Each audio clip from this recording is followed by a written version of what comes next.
All right, hello everyone, and welcome to Press Start to Play, or whatever it is we called our podcast. I think VSync off was the last. Oh yeah, VSync off. That was a good one. Yeah, if you're a fucking nerd. Well, true. We don't want any fucking nerds here. That is our new friend and special guest on the episode, Leon. Hello, Mr. Leon. I am special. Thank you. I'm very special. Are we doing artist names, because that could be like good for like advertising? Yeah, just jump on my back as a means of marketing. Go for it. So if we had the permission, yes. This is Goreshit. Oh my god! And instantly we get like 700 Patreon subscribers. Yeah, but they're all pedos. Hold on. I mean, that's very true. Yeah. I don't know how this is working out, but it seems like people are already listening to the episode. I got a magnetic pull for pedos. They just leap at me, man. I think money just appeared in my pocket. That's really weird. Oh well, seems like it's working. I got like a message like offering me like a vinyl release. So that's weird. I don't even know these people. Anyway, to reiterate, this is our guest Goreshit. I am the magnificent and handsome Hurtdeer, and my little gremlin voiced friend over here is Gade. Say hello, gremlin. Hey. Hi. And I'm a clever gremlin from Gremlins 2, that like the brain gremlin that's like hosting the news. I quite like the idea of calling you a brain gremlin. I mean, I gotta be honest. I'd rather sound like a gremlin than John Major. So it's. I think Rene's winning here. Yeah, John Majors. I was one of the more sensible Tories. Remember me?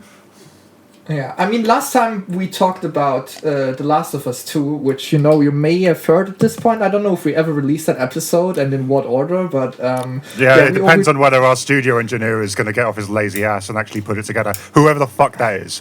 Yeah, it's not you, definitely not. No, it's someone else. Yeah, no, I can do it this time, it's fine. We decided to do another one because the last one was so much fun. It sucks that you haven't heard it yet, but like it was very good. And we decided to do another one with another like very contemporary, new hot release that's been like a few months ago now at this point. Yeah. So like it feels like it's a few months ago. So far, these two games are the only two games that I've muted on social media to avoid hearing any subject matters about, because it's just been too annoying. So it's a good thing we're recording a podcast on it. Yeah, that's fair play. Yeah, of course we're going to talk about the most anticipated game of all time again. Because there's a new most anticipated game every few hours, I guess. But this time we're going to talk about CD Projekt's Red magnum opus, Cyberpunk 2077. Yes, a brand new game you might have heard of, based on the original tabletop RPG Cyberpunk 2020, and an open-world action-adventure that promised probably a lot more than it actually delivered. Well, isn't it called 2022? I mean, 2020 was pretty shit, but I don't think that's what the tabletop game was called. Oh, it might be 2022. I don't really know the lore. Something like that. Yeah. I mean, we're nerdy enough to play the video game, but not nerdy enough to understand the tabletop version. Well, actually, Leon, you say that, but I actually went ahead and bought all of the Dungeon Master books when they were on Humble Bundle the other week. So, oh my god. Yeah. Okay, I'll see you later, guys. I'm off. Bye. This is too uncool for me. Yeah, I'm far too cool for this. Yeah. And I have to say, one thing I didn't like about the game is they got Silverhand's lore completely wrong. First of all, no, I don't know anything. I haven't actually bothered reading it yet because I still haven't learned how to read. I think we should sort of kind of structure this, and before we talk about what actually we thought about this game, we should maybe just get into a little bit quickly what we expected and what the background was when this was released. Well, yeah, if you know anything about anything with this game, it's that it's been contentious, there's been a lot of refunds, it's been buggy as hell, it's been delayed. Everything around it, all the noise around it since its release has basically been quite negative. And then there's the stuff with the overworking and the irony of the working hours of the developers being quite cyberpunk-like. It's been rough. Well, I mean, they're Polish people, so, they've been worked enough in the past. Well, ironically, this game didn't really have enough Polish. Oh my god! How do you make a cyberpunk game set in America more Polish? It's not the Chinese taking over Trump. It's the Polish. It's the Polish you got to worry about. It certainly is. No, I mean, I'm glad it was Polish because they know how to write. Polish. No, I sincerely, those people know how to write miserable fiction, and this is quite a sad game. And fix toilets. They know how to plumb toilets. Yeah, which is a good cue word, because my expectation on this game, based on their previous writing, was that I'm gonna get a fairly buggy game that has a pretty comparatively weak main storyline and amazing side quests. And funnily enough, that's literally exactly what I've got in the end. Maybe the only person on this earth whose expectations were actually well measured. Yeah, I mean, I didn't thought it was be nearly as buggy as this, but when they started delaying it, I kind of adjusted that. But yeah, I mean, the writing was exactly what I thought it would be. The main story was okay, I guess. Same with The Witcher 3, which also has an okay main storyline, but it shines in world building and side quests, I think. I mean, one thing I did not expect, being a massive fan of Witcher 3, which I still maintain is the best video game ever made. Not my favorite, but the best. But one thing I always, it's so funny, I also said that to Max once, I think. I think it's objectively the best game. It's not subjectively my favorite game, but it's objectively, I think, the best game. We can have a whole conversation where I have things to say about that, but this is not the podcast for it. But yeah, I mean, I expected it to be... I kind of felt like a lot of Cyberpunk was maybe a little bit kind of cliche and a bit like, rock. It was a bit like, rock. And I didn't expect that, because The Witcher isn't that, Yeah. So that disappointed me a little bit, but that's just me. Lots of people like rock. See, what I'm not really a rock and roll kind of guy, but like but I kind of liked it for what it was in the game. It seemed to like play those cheesy parts with a sort of level of earnesty. It didn't really feel like commodified cheesy stuff that you see in something like, I don't know, like Kung Fury, for example, where it's just like, we threw a synthwave thing in here, the 80s, you like that, don't you fucking parasites? Yes, it was very 80s, because you can definitely feel like the heritage of that IP like flowing through the entire game. It's very cheap feeling fiction, like this could be like, if you took this world without the writing, if you took this world, this could be like the setting of like, like an 80s B sci-fi movie, sort of like this. What's that really famous one with like the killer robot? Dave showed me that once. Blade Runner. No, with the killer robot. That's Cyberpunk. I'm just gonna Google that. Terminator. Hardware, that's it. Hardware is what the film is called. Oh, I've never seen that. I'll have to watch that. So that's like the sort of thing that you would expect there, like sort of like 80s B movie setting, and that's what it was, like as far as I understand in the tabletop, it's very definitely. Very it's like naive sort of almost childish idea of like an edgy, cool science fiction setting. I mean, the entire existence of Johnny Silverhand as a rocker / freedom fighter is like pretty much the most annoyingly tropey you can ever get with an idea. Yeah. Right. But I did like. I thought what it did really well with all of these ideas was that it played it really, really earnestly. It had that kind of, rather than being like a pastiche of 80s movies, it didn't seem like he was doing that to me. It seemed like he was taking these really corny tropes and playing them with like a quite forceful honesty to it that made me actually like where it was going with them. I didn't think any of it seemed, while it seemed cliche, I didn't really think it was delivered badly. I thought it was like like a fun ride through some superficial concepts. Sure, that made me like old. It's the same reason I like old 80s movies more than their impersonators now, is because those 80s movies really just focused on those really bad ideas and made them super fun. Well, I mean, my favorite movie ever is RoboCop. For me to be talking about like, it's too rock, blah, blah, blah. It's like, I mean, RoboCop doesn't take itself overly seriously, so I'm kind of being a bit hypocritical with my critique. And to be honest, like, even with that, considering about how rock and roll it is, I have to, and we'll probably talk about this more later, I have to say that, like, the actual music and aesthetic design surrounding that and all of the focus on other kinds of musical styles happening within the world really impressed me. Like, it's probably like hands down the best like radio I've ever heard in a video game. Like every song. That's absolutely true. When I first got into a car and I heard black metal blasting out of the speakers, I was like, this is great. Yeah, but even the stuff that I wouldn't normally listen to, like the industrial techno and like the really aggressive hip hop, I just thought this is all great. It's got such a nasty dirt and grime to it, and it's all new, but really, really cool. Yes, a shame that, and we talk about this later as well. A shame that the soundtrack of like the actual game itself in the fight scenes is just a really bad ripoff of the 2016 Doom soundtrack. Yeah, Did you that's did you fair. think so? I Yeah. kind of took it closer to being like Hotline Miami or something like that. I didn't Absolutely not. I got strong Doom vibes, especially from one of the fight themes, which I is thought basically the same. I thought yeah, the same. it's very strongly Mick Gordon, which is not necessarily a bad thing, but it like it is weird to play a game where you're like, wow, that's very Doom sounding, Oh, I But guess what's happened here is that I actually mostly avoided conflict and played the game very stealthily, so I probably didn't get as much. Oh yeah, no, I'm fixation retarded. on I those just sounds. shot everyone in the face. It's fine. Yeah, well, exactly. I switched Yeah. over to playing more aggressively once I got the Mantis claws. That was great fun, but before that, Yeah, I that's was easy like, mode. But Yeah. I mean, we're running ahead kind of in discussing this game. I think we should maybe just just well, should we draw quickly- back to the story then? Because that's kind of where we opened this. the story? Yes, I think we should just quickly get into the basic premise and what it's about, and then maybe talk about how we started the game.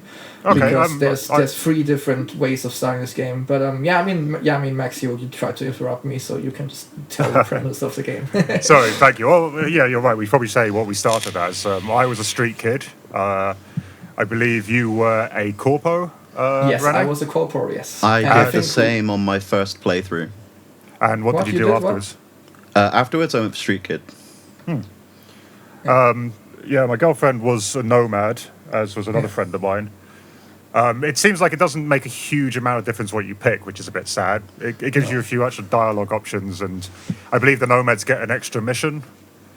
I think everyone gets an extra mission. Like I definitely Yeah. got an extra corporal mission, like very specifically like referring to the opening of the game. Yeah, I as got an a extra corporal. street kid mission as well, which refers to the guy who gives you your first mission, who's like just a fucking chancer, and yeah. But it's a bit disappointing. I yeah. feel like with the Street Kid, the story's made a lot of sense, at least because the whole game has a very Street Kid vibe to it. Anyway, you're doing Yes, everything I on the would- ground. So I I feel would like if I definitely- started with yeah. Corpo, I would have felt maybe a bit cheated. Yeah, actually. I would definitely agree because me playing as a corporal was for me like the most interesting choice.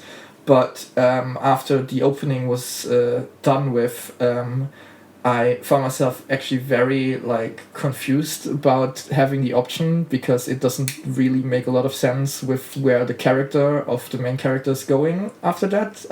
I had that feeling. I felt it was very much like, oh hey, I'm a suit. I'm a like it's like yeah, I'm a suit. I'm super rich. I'm important. Blah blah blah.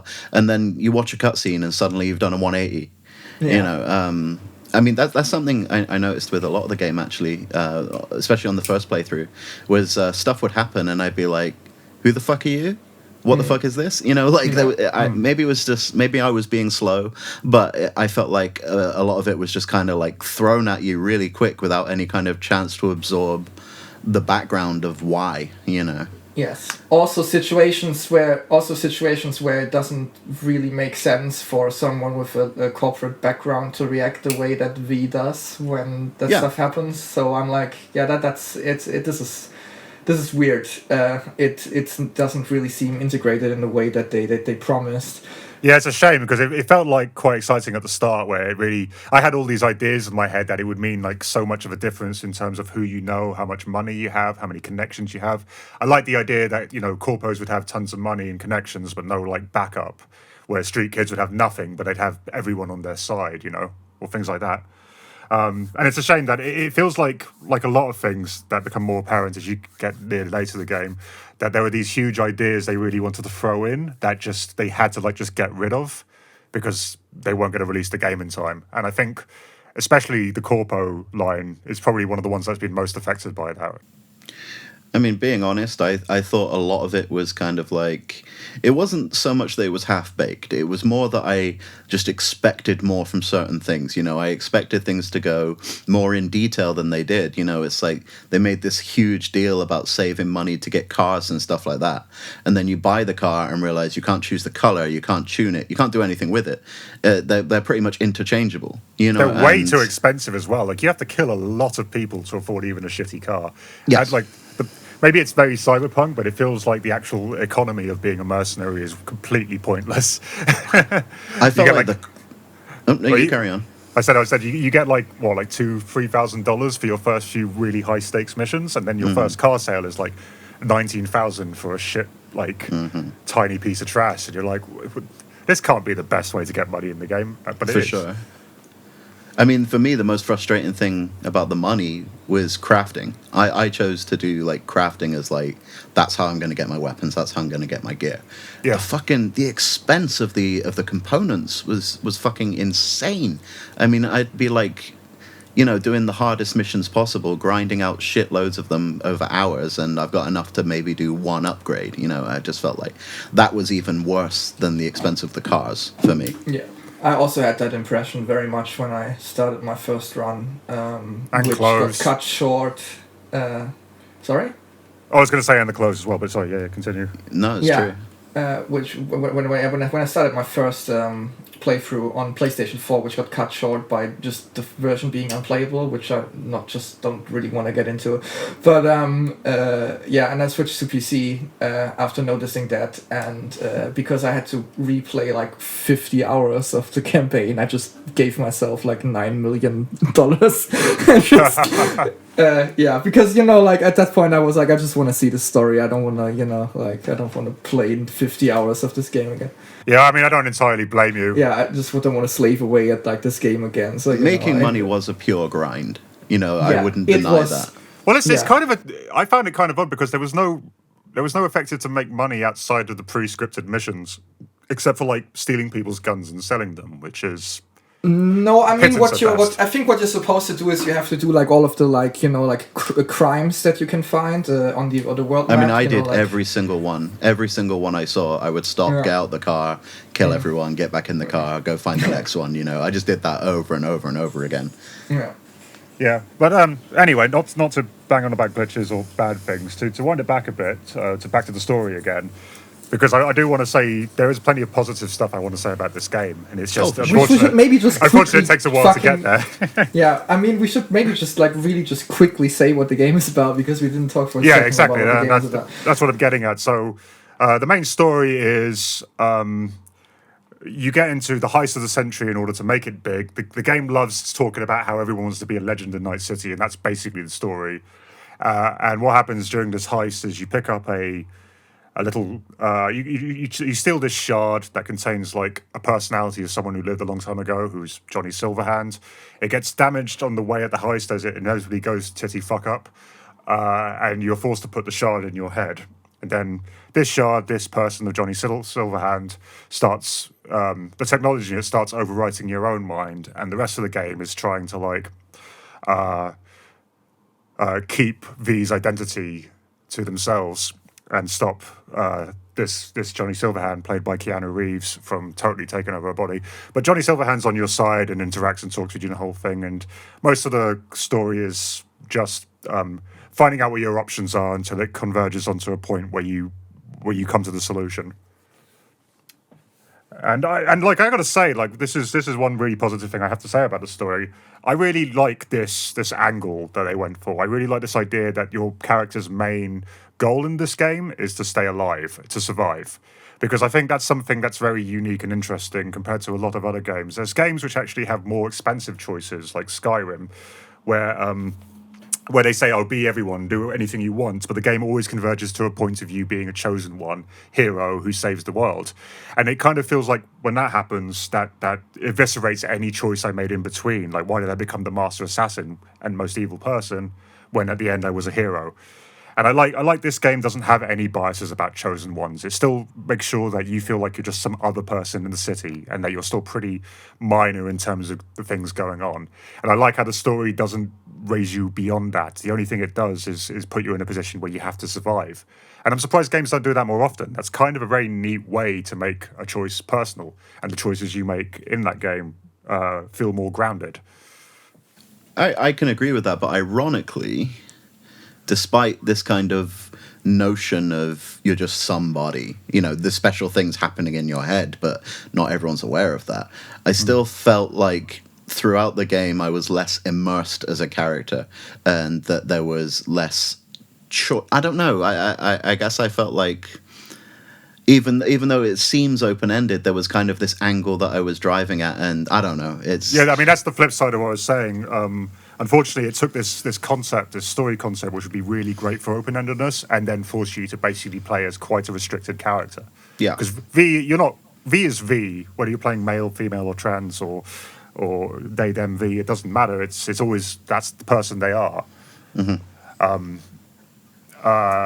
Who is, I mean, really incoherent though. I think that's what Leon is getting at, because I think so at least. Yeah, that's a normal push and she's- pull that happens with games like this, where it's like, Sorry, I say she because my V was a she, so I'm just here. If I do that in the future, just just ignore it. I guess, but Yeah. like V is not very much a great character. I No. think like she's not very coherently written. Like the things are happening. We had this. I said this just a few minutes ago, where it doesn't really make sense from her like background to react the way that V does, and also.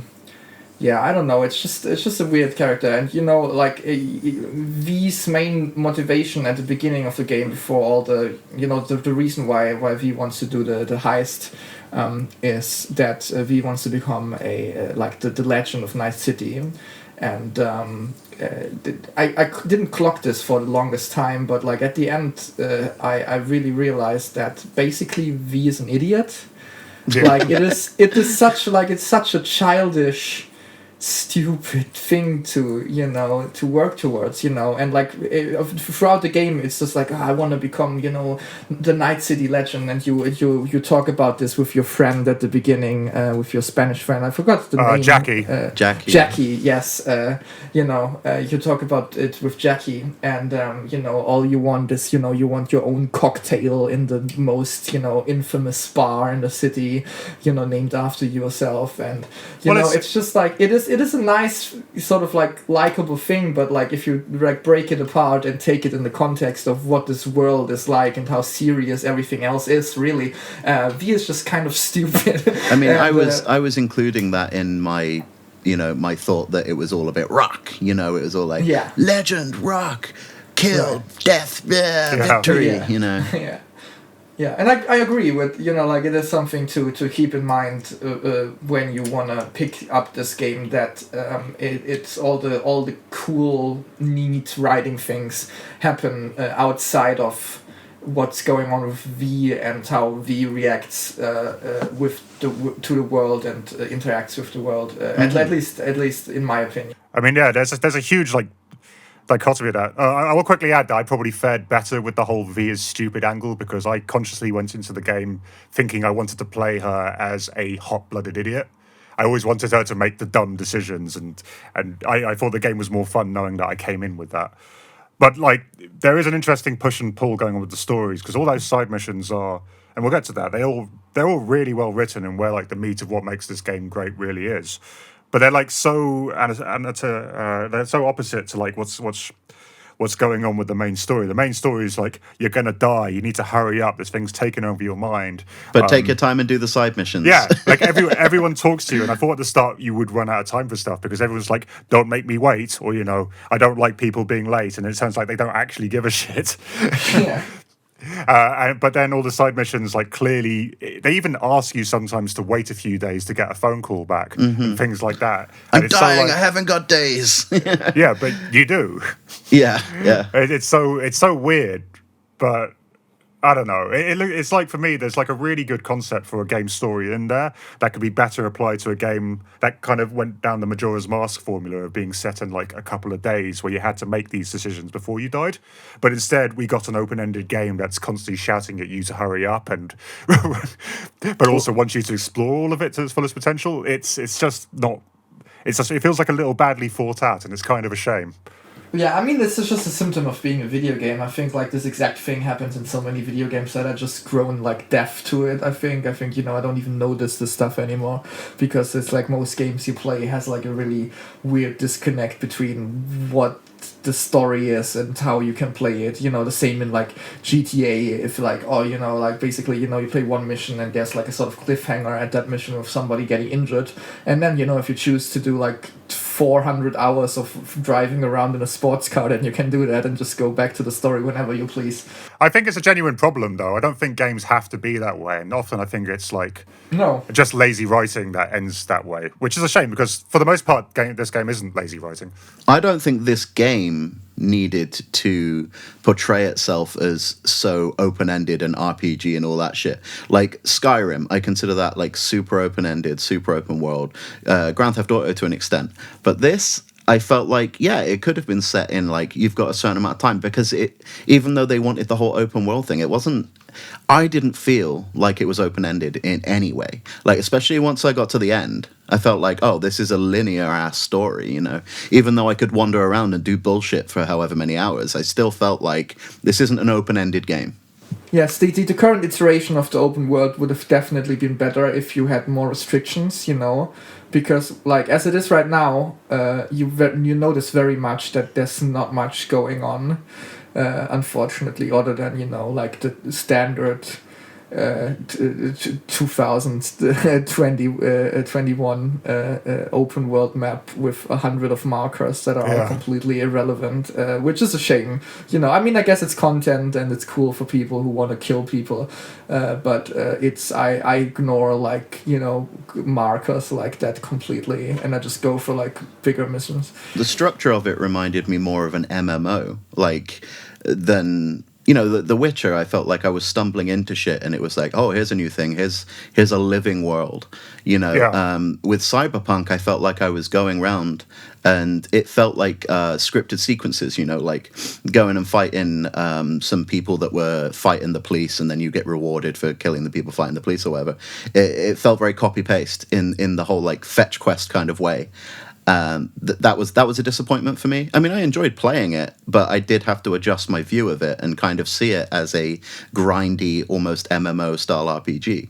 I have to admit, I probably have a slightly opposing view on that, and I think it's come from the fact that before that I was sort of half-assedly playing Assassin's Creed Odyssey, which might be one of the most long, grindy, aimless, and pointless games I was ever playing, Right. where everything is just unrewarding to go and discover.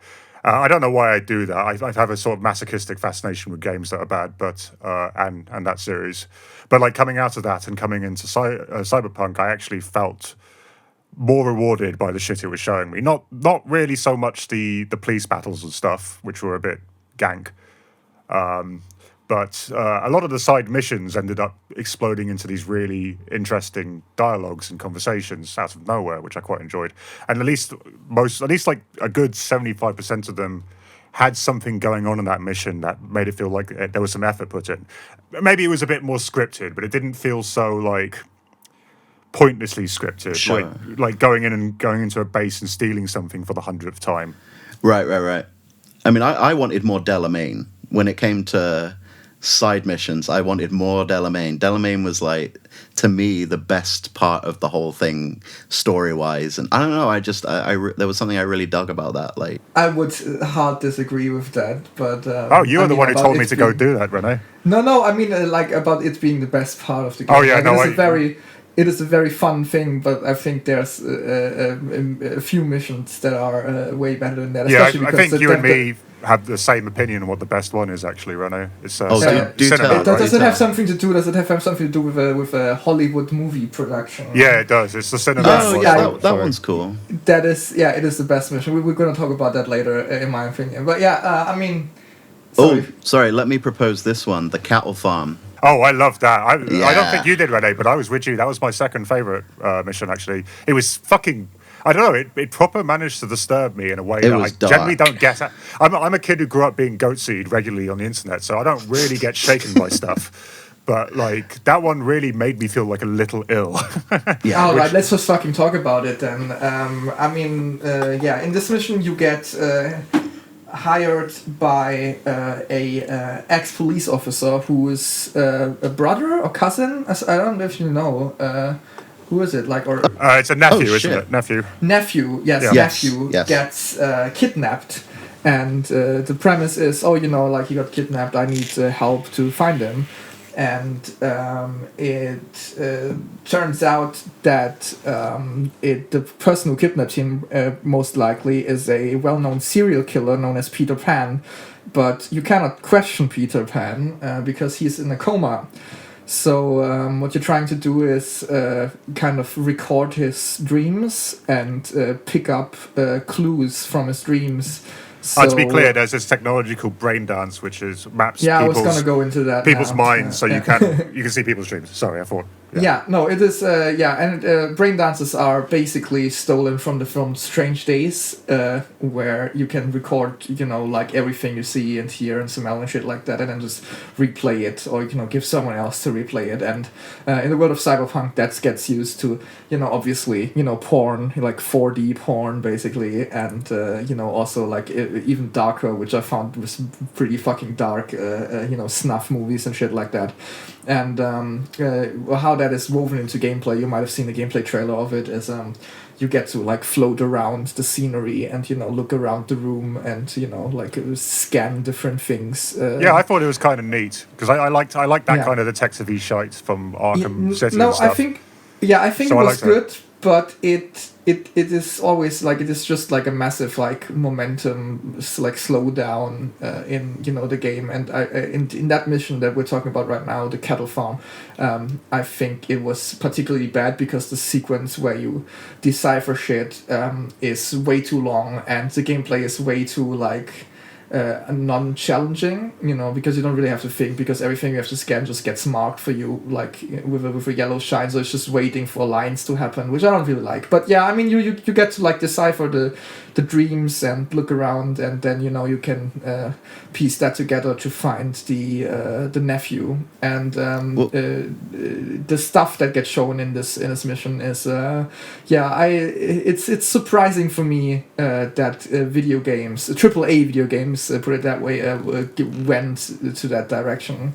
Yeah, I'm glad it did. We had to do a little cut there because something came up. But we were talking about the mission with the serial killer. Yeah. Where were we with that?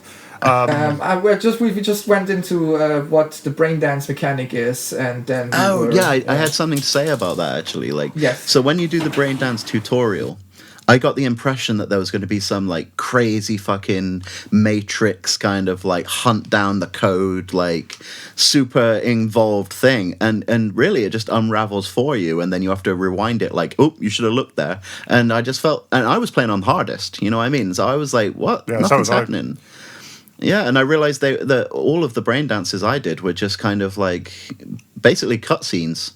They actually, no, fuck that. They were what do you call it? Where like where you gotta like press X when something's about to happen. Oh, Q2Es. Yeah. Yeah, it kind of felt like that. Yeah, it was a David Cage game within. Yeah, exactly. Yeah, if it had a much worse writing to the borderline of misogyny, then it'd be a David Cage game. Do you think David Cage is really upset that Elliot Page came out as a trans man? Oh, he's probably furious. This is no, not in the contract it says you are my wife. Yeah. He looks at the rendered naked model of Elliot Page that he made, and he just gets angry at it. It's like, no more. So sorry to bury that in between all of David Cage's nonsense, but that's a nice time to find out. Yeah, the David Cage thing is sort of like a little bit of a running gag, but it's I fucking hate being that guy. Obsessed with Elliot Page, yeah. But like I would, it's basically a cutscene, and like I like the design of the whole thing, I guess, but I don't like how like non-challenging it is, that everything gets marked for you and you're just like, oh, now I have to look around for this, and then there's like a big shiny box and you scroll in on it and then you have to wait for like 20 dialogue lines to play and then you can move on. I don't like that. And in the serial killer mission, that brain dance part is just like, I don't know, it's probably like 5 minutes long, but it feels like it's 20 minutes long, and I did not enjoy that, and especially not the second time around. So yeah, I'm not a big fan of that mission. There were some elements to the brain dance thing that, now that I look back at it with the clear mind of someone who's finished the game, I kind of agreed they were a little undercooked. And I think the best one, the one I enjoyed the most, is when you're playing in Evelyn's brain dance in the Arasaka mission heist before the game kicks off. Because there were like nice little touches in that I thought were going to be elaborated on, but never were. Like, there's a point where she scrolls through the apartment's computer system, and you can pause it and read the emails. And it's not actually important, but it's kind of neat that this little interaction she made is something that you can then look at again. And then later on, there's a point where she like fully just like grabs the guy's cock, and I liked how V was just like Jesus, and Evelyn was just like, "Oh, get over it." I mean, with the Braindance stuff, I unfortunately kind of felt like I feel like it reflects what really a lot of the game was. It was a great game in the way I played it for like 90 hours. I obviously enjoyed it, but I did feel like the Braindance, as with a lot of the other things, were just not half baked. Just there was more. There was more to be done. And I had that feeling with 99% of the game. As soon as I finished something, I was like, "Oh, that's done." Like the whole nomad working with the nomads, right? Like when that was over, I was like, "Oh, that's over." And, it's a bit of a weird disappointment when I looked in the control schemes. Like I always go for the stuff before I start a game, and I was like, "Oh, you get to control the big tank," and then it happens, and you control the big tank. Oh my god, I forgot about that. And you don't really do anything with it, and then it's gone. yeah. I felt like a lot of it was like that. And the tank controls felt really good as well. So, like, why was that not used? Yeah, but I mean, you do get to see in the serial killer mission that boys get chained up into milking machines and like put to sleep with like chemicals. So it's a pretty hot vision of the future, isn't it? I mean, I'm just gonna put it this way. Like I thought up until like a few weeks ago that I didn't have a fetish, but let me just say that I found that mission very, very difficult to complete with one hand. Yes, I masturbated a lot. Yes, but I mean that's what I said. What I said earlier is that mission went into a direction that I didn't think a AAA game would. So I mean, I joked earlier about like it being better that this was written by Polish people, but I think there is genuinely more of a culture of depressing writing being handled quite well over there. Oh, for sure. And I think that impacts on this game a lot, and I quite like it for it. Yes, but I think at this point it has a lot to do with them also just trying a little bit too hard, I guess, and sometimes it works out, but like Witcher 3 got very famous for the bleak missions. To the point where everyone like just talks about that bloody baron. The botchling! I fucking love the botchling. Yes, and it's I have a love-hate relationship with that mission, but only because the actual climb up the hill was fucking caused me to. We said it so many times. I went from going "this is genius" to "I want to fucking stop doing this." Yes, but like writing-wise, it's like the best mission in that game. Yeah, and but like people were like, CD Projekt Red, and they did the bloody Baron mission, and that's so bleak. So I had the impression that. And I'm not criticizing the game for it because it works out more times than it doesn't. But like I had the impression that they were trying that, to repeat that like multiple times throughout this game. Yeah. And I think this serial killer mission is one of the times where it didn't work out quite as well for me as it could have, which is why I like the other mission more that we were referring to earlier, where. Do you want to have to say? Do you want to have to add something to? Oh my God, English! Do you have to add something to this mission still before we move on? After doing that mission, we're in a kind of dystopian future, right? And and it's based on an even bleaker present. I kind of felt like this is and I keep going back to the whole rock thing, but like. It all felt a little jovial, and that was one mission. Make the big villain, quote unquote. That's not corporate. It's called Adam Smasher. Yeah. And like every time I just think about that, my head hurts. So like I don't. I mean, did you manage to catch the name of the guy who founded Night City?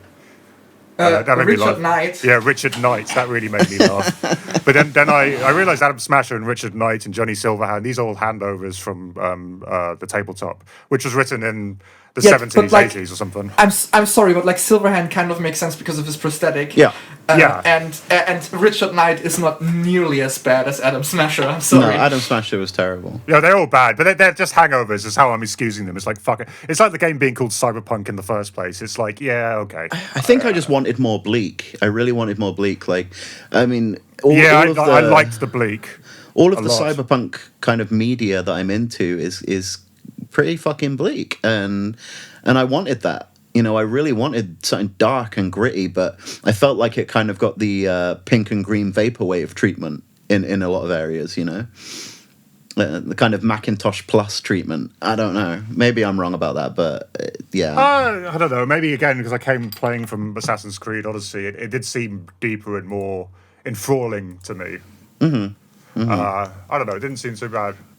I mean, like I said, I played it for 90 hours over 2 playthroughs. I obviously loved the shit out of it. So I'm saying all these negative things, but you know, it's I guess it's easier to criticize. You know? I mean, yeah, they're like it is easy to criticize, but I do. While we're here, actually talking about the big things of criticizing, and before we move on to Cinnamon, which I desperately want to talk about, I'd like to say that there were like very small.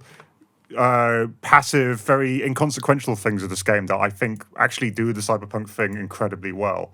First of all, like Night City itself is incredible. I love walking through it. I love how it's a maze. I love how there's a park in it which is impossible to find because it's buried by motorways. I love how people can be hanging out drinking and next to that is police like researching a dead body and no one gives a shit. I think I didn't find that park. Yeah, it's there. I only found it because I followed a mission, interesting series of missions where you talk to a Buddhist Zen master and he takes you to meditation stuff. Yeah. Is it the park that kind of looks like a kind of posh business area? Kind of. You overlook the park when you talk to the politician the last time you meet him. Yeah, I think I know the place. Yeah. And it's like super. I just loved. They really thought about the design of the city so much. Like, of course, the only place of space of freedom away from buildings you'd get would be like buried by buildings. You're like in this lovely little forest, and you look up, and it's just fucking motorways all over you, and adverts and skyscrapers. Like, it's so intense the way they built it. I love it. I like the idea of the forest within the Arasaka building that in the last mission. That was also really good. Yeah, like only rich people get anything like that anymore. It's kind of a fun idea. That was fucking cool. Yeah, I like Night City as well. I like the general vibe of people too, the mix of people. I like the fact there are people carrying their drunk friend home, people picking in fights. It felt all a little bit more alive than your average Assassin's Creed or even Grand Theft Auto game. I can agree with Assassin's Creed. I'm not sure about Grand Theft Auto. Maybe. Yeah, maybe that was just me. I played San Andreas again recently. It wasn't quite as sprawling as I remembered, but it was still neat. Yeah, hot take. San Andreas is not a good game, but I mean, I love it, but it is maybe for me, it's nostalgia glasses. You know, I like that. One thing I thought was that I like that San Andreas. I like that this game doesn't do what San Andreas does. San Andreas is a bit prone to like satirizing itself, having news reports that are obviously fantastical and conversations happening between characters which are just too comical to be real because they're just Grand Theft Auto in a nutshell, right? Pretty much. But Cyberpunk could have done that. It was called Cyberpunk, but it actually avoided doing that. I liked how the news broadcasts were just like, there's that really great one you hear where it talks about how China banned it banned anything but self-driving vehicles and then caused restrictions on where auto-driving vehicles could go when you owned them. So they had to be going to work and school. And it was like both kind of grim enough to be real, but not satirical enough to be a joke. And I kind of dug that. Yeah, no, I can agree with that. I dig that for sure. Like, nice. I like the game. And this goes back to the whole Rocker Boy thing. I'm glad the game was never tempted to take the piss out of itself. It always took every stupid thing it did quite seriously. And I wish things would do that more often in games, films, books nowadays, whatever. Everything's too jokey now, too wink and Joss Whedon wink conversations and sarcasm. Yes. And it worked, weirdly it worked. Like there were still things, like Adam Smasher where I'm like, oh, for fuck's sake. But like in total, it's like it does it really well, and that's just, that's probably like the most incredible thing they pulled off writing wise, that they did that, like I said, that they did did it take that 80s B movie setting and made it into something that's like genuinely like believable and where you can like care about the characters, and I think that's incredible that they managed to do that. The other quick success I'd like to point out, I haven't got a lot to say about it because the missions themselves were okay, but the Cyber Psycho stuff. The first one is great. Yeah, there is no first one. There is no first one. Sorry. On both of my playthroughs, the first one that I came across happened to be the Akira ripoff one, which I thought was great. Don't remember that one. I don't know which one. You don't remember? You go into an alleyway, although you've got to sneak past the police, and then you've got this kind of like flooded waterway in between all these buildings, and the cyber psychosis person keeps electrocuting the water. And I remember that one. It really reminded me of that scene in Akira. No, shit, not Akira. I'm being retarded. Ghost in the Shell. Don't say the R word, Leon, or you get cancelled again.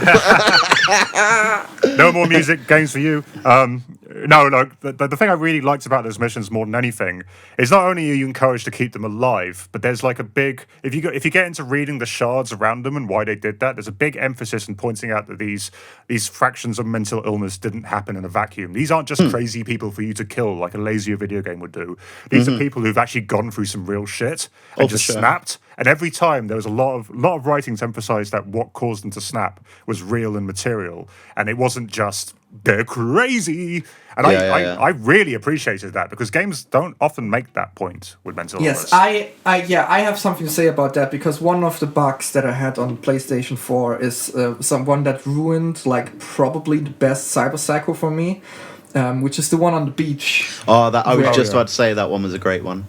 Because you kill a guy on the beach and you find out the guy like snapped because somebody kidnapped his daughter, and how it went down for me was that I found out someone kidnapped his daughter, and then the second you pick up that PDA where you have the information about the daughter, the mission gets marked as completed, and I walked off the pier where you find him.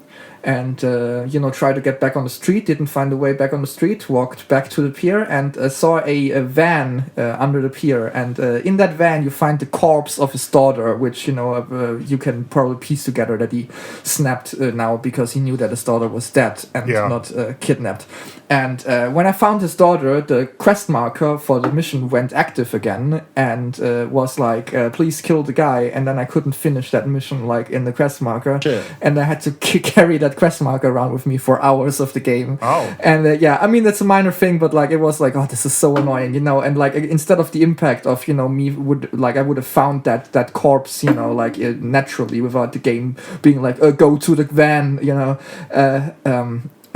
just got ruined for me completely, unfortunately. But it was a neat little thing despite that, I guess. It's interesting because like I had the same thing where I killed him and then found the van.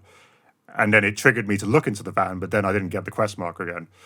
Also on PS4, even with that, I ended up restarting. It's a PS4. Also on PS4, every single Cyber Psycho I killed got marked as a non-lethal kill, and I got like the extra rewards and shit, which is also very weird. I killed the first two Cyber Psychos with a katana, and and she thanked me for not killing them. I wasn't even clear you weren't supposed to at the time. I like that. So I'm kind of glad because I would have definitely gone the non-lethal route as I started paying attention a bit harder and realizing the stuff I just praised it for instead of just. Talking about cyber psychos, there's a mission where you meet a psychopath in the cyberpunk world, and I think that's mine and Max's favorite mission of the game. Cinnamon. So I'm gonna set this up in how it happens within the game. You get a call from one of the handlers in the game. Handlers are, the people that manage the different districts and give you jobs and shit like that. And I think you'll find they're called fixers. Fixers, yeah, I know that, but I'm just gonna. What did I say? Handlers. Yeah, but like it's you the same fucking fake gamer girl. Well, at least I have tits. No, Leon also has tits, or had tits. I don't know. Yeah, but that's because I'm a fat guy. That's Yeah, that's true. Anyway, yeah, you get a message and it's like, oh, there's a job for you. Someone wants to kill someone, but wants to do it himself. So you don't have to kill anyone. So just look out for him. Not that something bad happens. And you're like, all right, another like weird mission. And you meet him, and he's like, oh, this murderer gets transported through the city, and this murderer killed my sister. And I want to, have revenge, and you're like, oh, okay, yeah, okay, all right, and you get in the car with him, and you chase down the police transport, you stop the police transport, and the guy approaches the car, wants to kill the murderer, and gets shot by police, and then you're like, oh, well, this is not what I think would happen. So you're standing in the middle of the highway, police pointing guns at you, a serial killer handcuffed on the street, the guy that you were supposed to look out for dead on the street, that's the starting point for that mission, so I can actually agree with you that is probably one of the best things in the game, actually. It is fucking incredible, because what happens next is also completely different than what you think would happen. You were, just before we continue too hard, you at this point were telling me this is the best mission in the game and I should do it properly. And then when I got there and the guy died, I was just thinking, oh my God, I fucked up the best mission in the game. I thought the same. I reset it like twice. Yeah. I didn't reset it. I kind of went along to see where it went, and then turns out I hadn't. But because what happens is the policeman, he doesn't attack you. He just gets his gun, like puts his gun away, and is like, you just leave, just leave. And the serial killer's like, no, I think I want this person to come around to come with me on the ride. And I'm like, what? And then a film producer gets out of the car. I say film, but what I mean is Braindance, which has taken the place of movies in this universe, and is like, oh, like, what are you talking about? And he's like, yeah, no, I want this person to accompany me on this journey. And the entire time I was thinking, this is weird, but I kind of had like I had a whiff of the smell of a good mission there, because like anything that's completely like different than your normal missions. It's so rare for me to be playing a game and have no idea where this is going, because a lot of time I can kind of guess where it's going. Writers aren't as good as they think they are in video games, but here I was just like, what the fuck is going on? I better get in the car. Is this okay? I want to find out. I don't know about you guys, but I tried so hard in that mission to talk him out of it.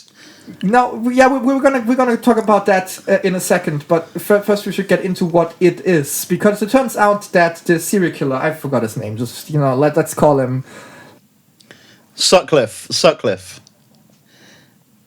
Mexican Sutcliffe.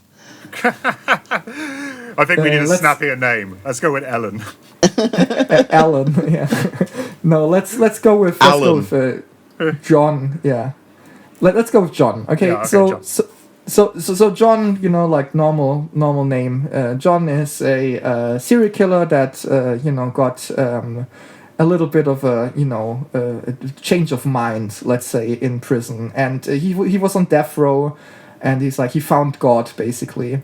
And because Cyberpunk plays in a world where money is everything and everyone can be bought, a film producer had the great idea to pay off the police for basically being able to film this guy's execution from his viewpoint, for Braindance, so people can find out what it's like to be killed, I guess. But because the guy is a religious fanatic now, he thinks the only reasonable way for him to die, to be atoned of his sins, is to be nailed to a cross. And that's what he tells you in a sort of during the car ride, and then in a really long conversation in a steakhouse afterwards. Quick interjection. I also, just coming up to this mission, I kept noticing adverts for a crucifixion Braindance all over the city. Oh no! And shit. I just thought, oh, that's pretty funny. I did not see that. Then it appears in the game, and I'm like, oh, sick. Yes. Yeah. That's cool. yeah, that mission for me is first of all, before we get to the finale, first of all, completely centered around that conversation you have with him in the steakhouse. There's a conversation before that where you visit his spiritual guide, basically, where he prays with one of the family members of one of his victims that got in touch with him in prison. And then the mum comes back and she's not happy. The mom is not happy. Yeah, and you get kicked out of the house, and then you go to a steakhouse to eat, and you have a really long conversation with him. Just before that happens, the producer tries to buy you out of doing any more. Mm-hmm. No, that's afterwards. That's afterwards. I thought it was in the car park before. Yeah, I thought. Oh yeah, no, that's true. Yeah, in the car park before. That's what I thought. But yeah, anyway, you go in with him into the steakhouse, and you have a really long conversation about him, about like theology and religion and like morals and shit like that, and it goes on for like way longer than anyone else would have had the balls to write. Oh yeah, notably, no one else wants to talk to him about that because they're just there for their jobs. You're like the first person giving him actual time, which is cool. And the conversation is so good. Like it is written in a way where I like genuinely like enjoyed every second of it. Because I don't know, it felt like you were actually having a conversation with someone being like that. And you go. I mean, obviously it's a video game and it's inconsequential, but you were. I think the conversational options that you have for V kind of reflect like every possible angle you could have had on that topic. Actually, not one like of the few times the game does that, but yeah. Yes. And not like to a full degree. You can't like formulate your entire point to the biggest detail. But like every angle you can have on that subject was represented in the conversation, and I think that was phenomenal. Like it really sets up for what's going to happen as well. Like yes, these moral questions imparted them, and you have a huge effect on the decision that you end up making. The one I alluded to earlier. Yes, and I mean, Leon, you said you tried to talk him out of it because that's exactly what you can do. You can try to talk him out of the whole idea of, like maybe you shouldn't nail yourself to a cross because maybe it's not a great idea. Yeah. I didn't do that because... No, me neither. I think we did the same thing in the end, Rene. Yeah, exactly. Because I said this to Max after he played the mission. I completely, intentionally, for the only time in the game, kind of broke character and just wanted to see where the fuck this mission was going, because I was so into it that I like completely forgot what my character was gonna, was trying to be like, I guess. I think I hated the sociopath so much that I just wanted her to fail. I did as well, but then for me, it became about what he wanted. I didn't even feel like I broke character because my way of playing V was quite an empathetic but dumb person, quite passionate. And for me, I went all of this like going up to that mission being like, I need to talk him out of this. Sat down with him the last minute, got talked into not only letting him do it but nailing him myself. Oh, nice choice. Yeah, no, genuinely, it was like I was like, I got to do right by this guy. This is the only way he can absolve his own guilt, and this is what he wants. And despite I wasn't completely sure. Normally games have your good and bad option, and there's always compulsion to just go with the obviously good one because it will usually get you the better fucking gun or whatever. Mm-hmm. This one, there was no real reward for whatever you did. In fact, I think you just got more money if you just bowed out of it early. Yeah. But it felt to me, imagining this was a real person I was talking to, that the right thing to do was to let him go out the way he chose. To let him receive his guilt the way he did. And then when I said he should do that, and he said, could you please do the crucifixion yourself? My body just went, my brain just went, as both me and how I thought I was playing my character, just went, I owe you this much. Like, and then I just did the whole thing in kind of like caustic silence, just staring at my screen when they were reading like the biblical verses, and then pressing F to put the nails in, which is it's one of the first times I was broken out of the fact I was just doing a QTE to be like, this is actually quite spectacular and horrific, but somehow a decision I came to organically. Yeah. Yes. Yeah. And me nailing the guy to a cross is, funny enough, like probably like my big magic moment of like the last few years of video games, which sounds weird and sounds like I'm mental. No, but, it was poignant, It was a it poignant was moment. Yeah, it's what it makes was that story so fucking good. It makes it so good because was, it takes the idea of good or bad morality in games and bends it through a lens where you have to actually step outside of what you think your morals are yeah. to get to the moment that I did with that. You have to stop thinking about, because in the abstract, would you let a guy nail sell to a cross for entertainment, and would you help out? My brain just goes, of course I fucking wouldn't. That's inhumane. But the game talked me into it. I mean, for made me feel like I was doing it for a reason other than my own needs or morality, which was... Yeah, see, I didn't have that, because for me it was completely clear from the get-go that this is not something that I agree with, like in like any sense of the thing, of like, you know, like in from any angle that I could look at it, I was like, this guy's fucking mental and this is not something you should do. But I still did it because, like I said, I just wanted to see where the fucking game was going, and it's like, it's fucking insane to me that they actually like did that. And like what I said earlier is like when they try to like rehash, you know, like the the mission that everyone talks about like a few times in this game, I completely felt it. Yeah, that they completely succeeded with that, and I still think about that mission sometimes where I'm like, yeah, that was. You know, that was not only cool in like a visual sense, because like the studio is like very foggy and like very minimalistic and like neon-esque, and you know, it's sort very of like public access in a lot of ways. It kind of reminded me of like David Lieberhart's public access shows. The same. Yeah, it didn't look great, did it? Like, there was a part of me when I broke out of the spell of the narrative, looking around the stage and being like, "This is kind of shit." And like, I'm here wearing my Mox bitch skirt, nailing Jesus to a cross. Like, I think people might be feeling a bit cheated from this. Yeah. By the way, really quickly, just something I have to say. There's a mission earlier in the game where you talk to a prostitute that is being controlled by an AI, and that was also a really cool moment in the game. Oh yeah, that's very cool. But yeah, that's just like a cool moment where I just think about it, just quickly get that in here. But that mission is cool, and that's like my favorite mission in the game. My second favorite mission is not the one with the serial killer, but it's actually the one with the politician and like the surveillance of his house. Yeah, that's I don't think I enjoyed that mission on the whole, but I liked the story of it. It didn't kind of enrapture me like it must have done you. But I like the general. It was one of those missions that made me feel like I really liked the idea that brought the idea of the Illuminati and things going on that was never otherwise mentioned in the game. It was like a real spooky Illuminati. It's like, this has got nothing to do with you. Well, I think it was mentioned again in the game. At least I think so, because, you know, like you said, they don't explain what's going on with that surveillance there. Yeah. I've in my head canon, it was mentioned again, and what I mean by that is the mission where the street preacher gets killed. Talks about the conspiracies, and then he gets killed, and you follow up on what he told you, and like a meeting that he was. Did you do that? I did. Sorry. I did not. You have to talk to. I remember the preacher guy. You have to keep going back and talking to him, and eventually it leads to an actual mission, which surprised me as well. So like the fourth time or something like that, where you talk to him, he's you find him dead, and before that he like talked to you about some sort of like aliens, werewolves or something crazy like that, and he gives you like, they're meeting on Monday night or whatever, and you're like, okay, bye, and then he like gets killed, and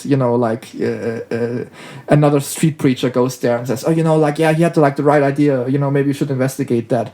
And what you do find there is you find the Maelstrom gang meeting with some sort of suit people, and they're talking about like some sort of weird code that almost sounds like kind of like a Lovecraftian like sort of cult I took it as like real like goofy. The nights will fall at the moon when the hour strikes Auburn kind of nonsense, like weird poetry disguise stuff.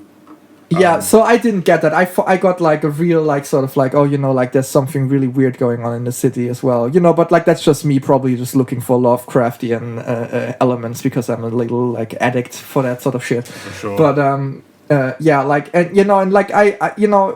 my head, that maybe that's connected, like the Illuminati from the politician mission, and then that because that would fit, I guess. Yeah. But I don't think there is like. I wouldn't like it if there were like two really big weird conspiracies going on in that city at the same time. That would feel a little bit odd. No, I guess it's clearly part of. I think it's implied to be part of the same shit. Yeah. Yeah. And yeah, I found that really cool because that politician, just quickly for the listeners, you get like a politician and you find out that that politician is being fucked with, like people are like influencing his thoughts with some like sort of like signal to his like brain implant or something like that.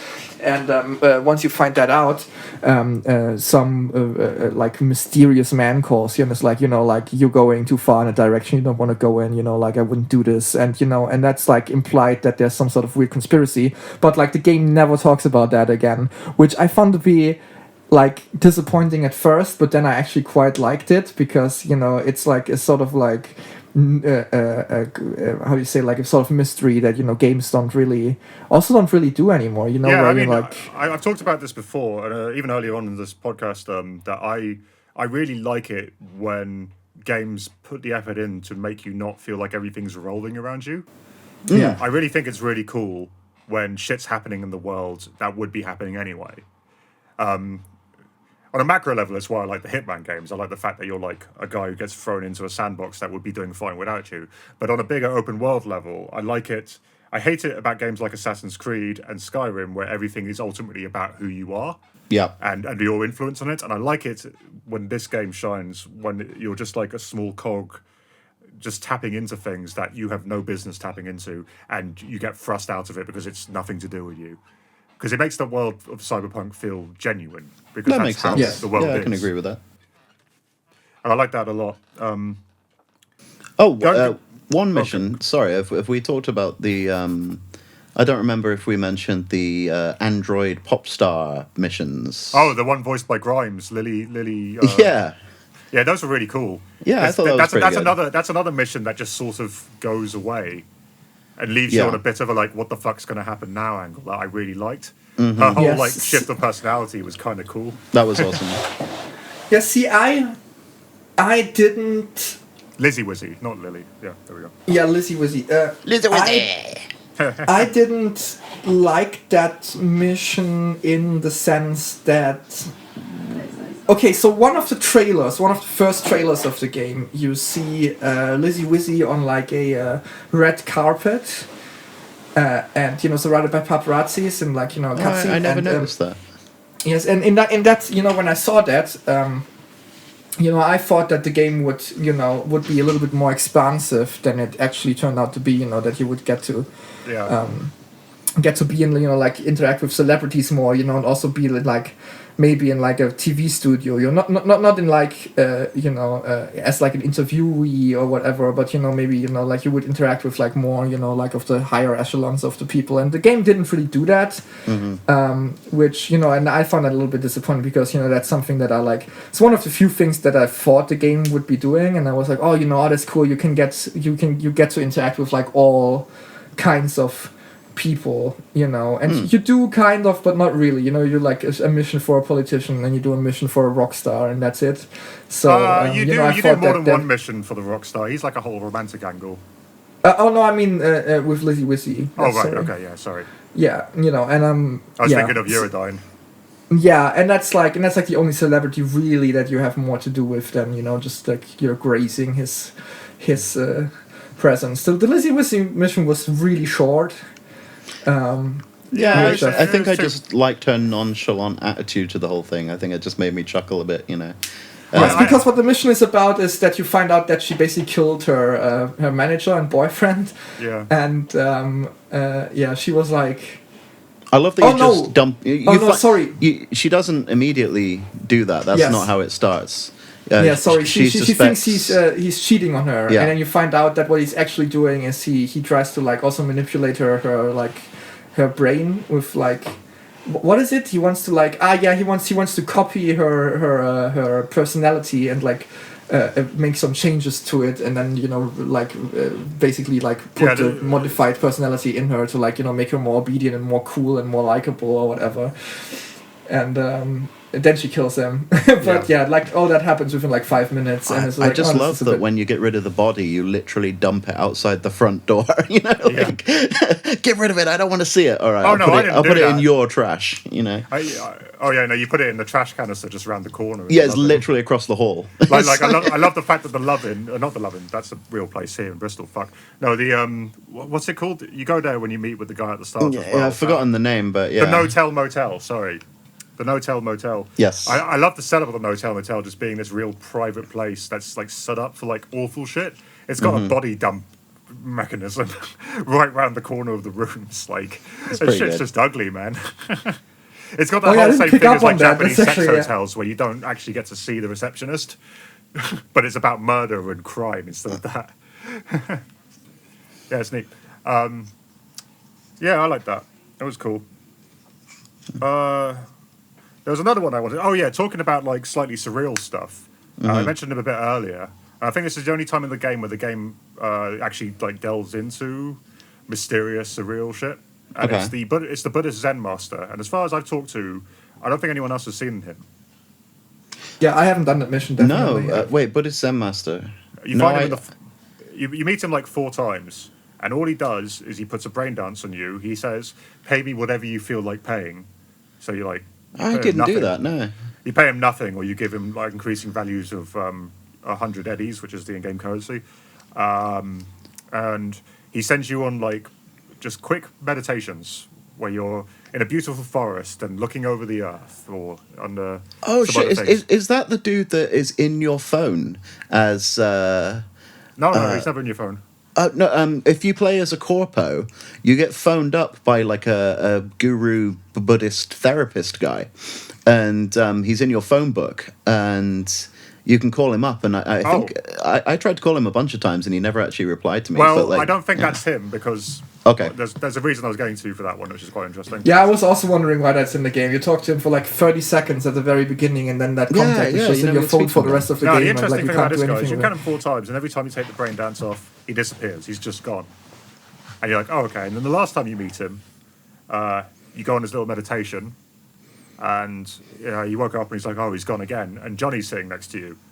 And you go, oh, what happened to that Buddha Zen master? And Johnny's like, what the fuck are you talking about? And you're like, what, you didn't even see him? Oh, okay. And then you go and talk to Mindy, I think, Jackie's girlfriend, Misty. Misty. Sorry, yeah, Misty's like this very wafty tarot believing girl that I ended up quite liking in the end because she's Yeah, that very looks personable. exactly like The one Blade of the Runner Blade Runner ripoff, characters. right? Yeah. Yeah, she's a Blade Runner, 100%. But she's kind of a cool character. I like that she's spiritual and she believes in all this shit I don't. But she was very earnest. She does tarot readings for you and stuff like that. And then you go and talk to her about the Zen Master, and she offhandedly mentions, oh, she's heard rumors about this one guy who exists on the dark web who comes to people when they're about to die. Oh, well, that's And- cool. Yeah, so it's just this Buddhist master who appears in people's heads shortly before death and takes them on guided meditations, and it's just 4 missions doing that with no purpose. It doesn't make a difference how much money you give them. Kind of wish I'd seen that. Yeah, so sorry to spoil it, but No, I no, it's fine. I think I'm they're done boring playing through it, missions to where be you honest. do nothing, and no one seems to have seen it from who I talked to but me. But they were one of the cooler aspects of the game. Or maybe it's all in your head. Woo! Oh shit, maybe I'm dying. Yeah. Let's hope. No, I Speaking don't of the mean that. tarots, I did all the tarot cards. I got all of them. I Yeah, really me like the too. art for Yeah. it. And then there's 3 missing, which I believe are the world, the empire, the emperor, and another one. Yeah, you get that in the epilogue. Yeah, I during noticed the one in raid. the epilogue. I must have missed the other 2. I don't know. Does it make a difference if you get them all?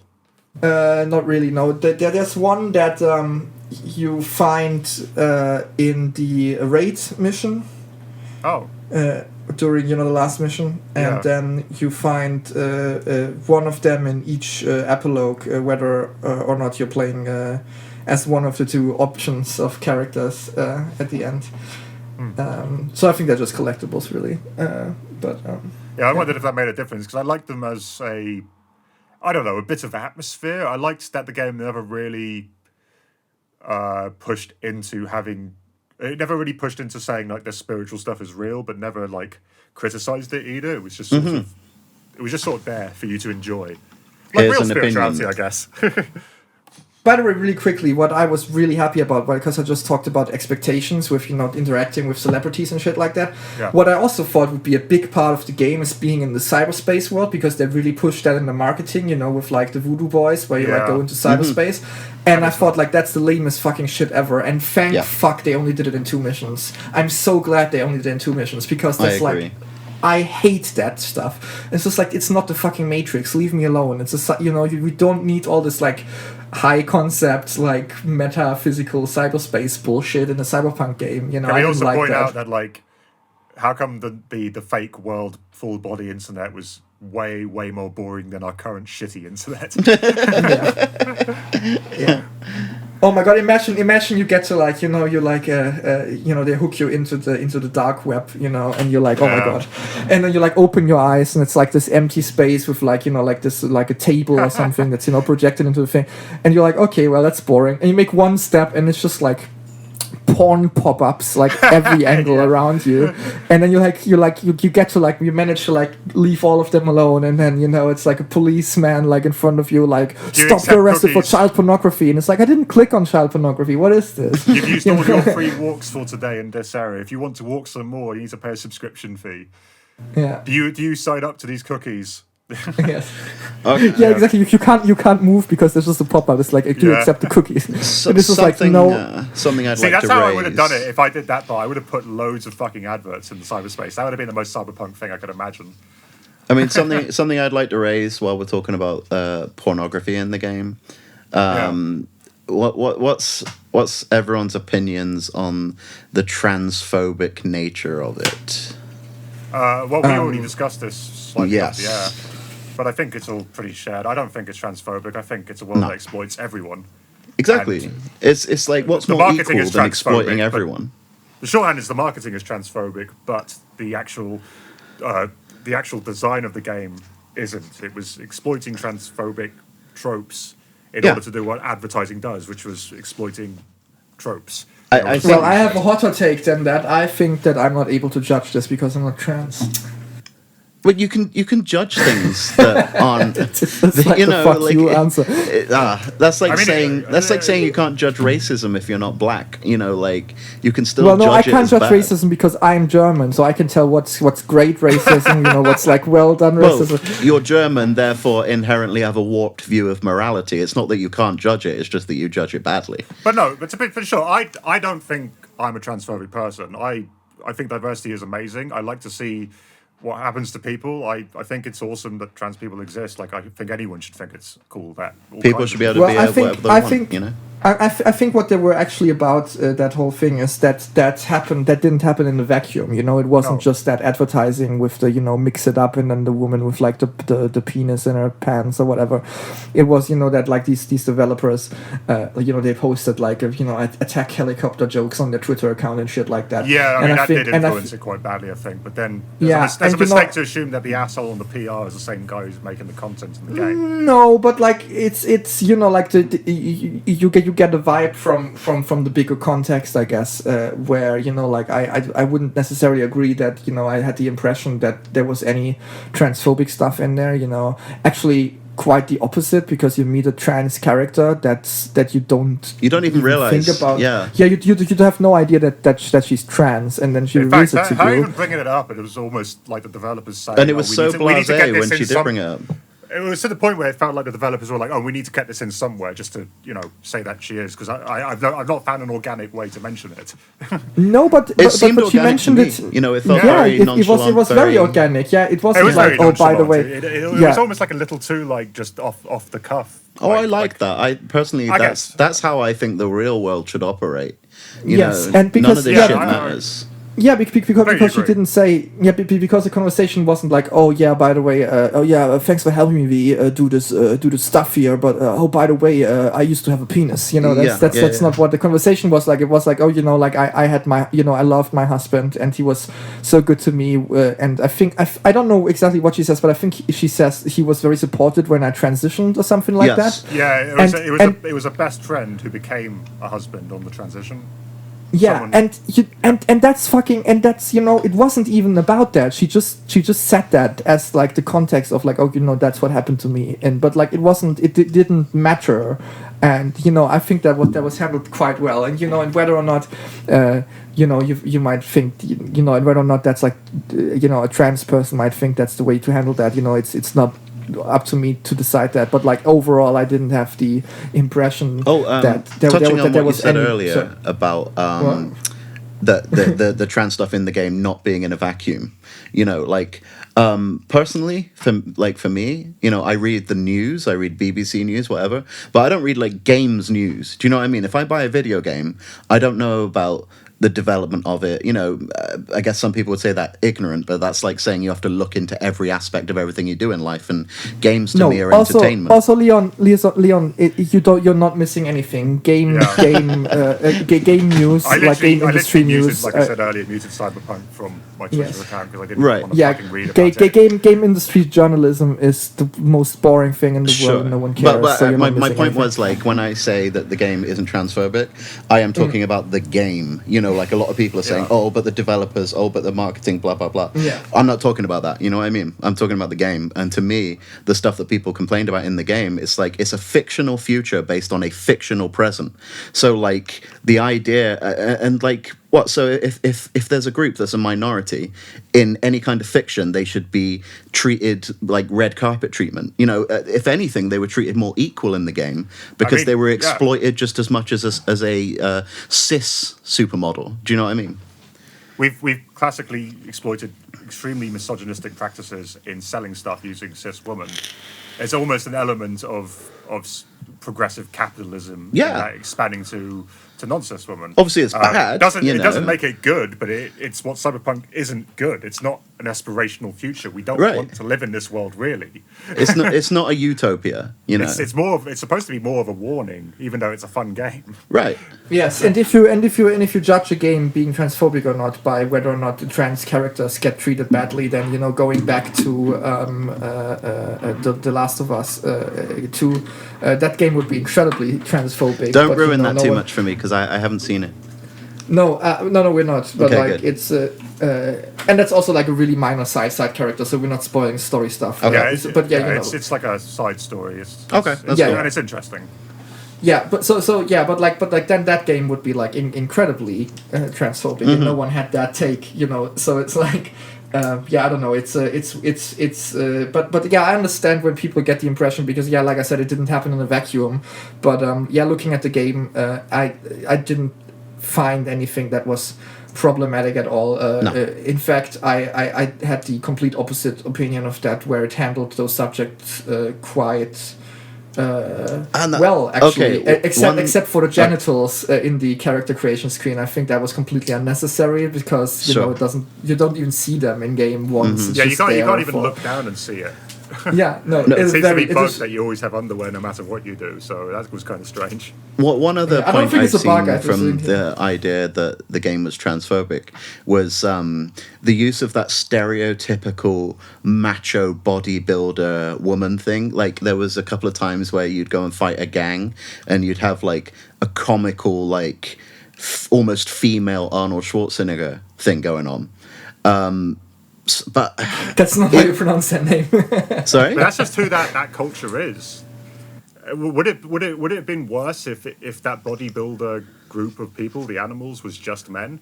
Right, exactly. It's coming in from the wrong angle. Exactly, that's the point. Yeah. They're not the same thing. They're not. You know, it's not saying all bodybuilders are trans or all trans people are bodybuilders. It's not about that. It's like, oh, here's a melding of two different cultures and two different identities coming together. Like, it's a masculine culture.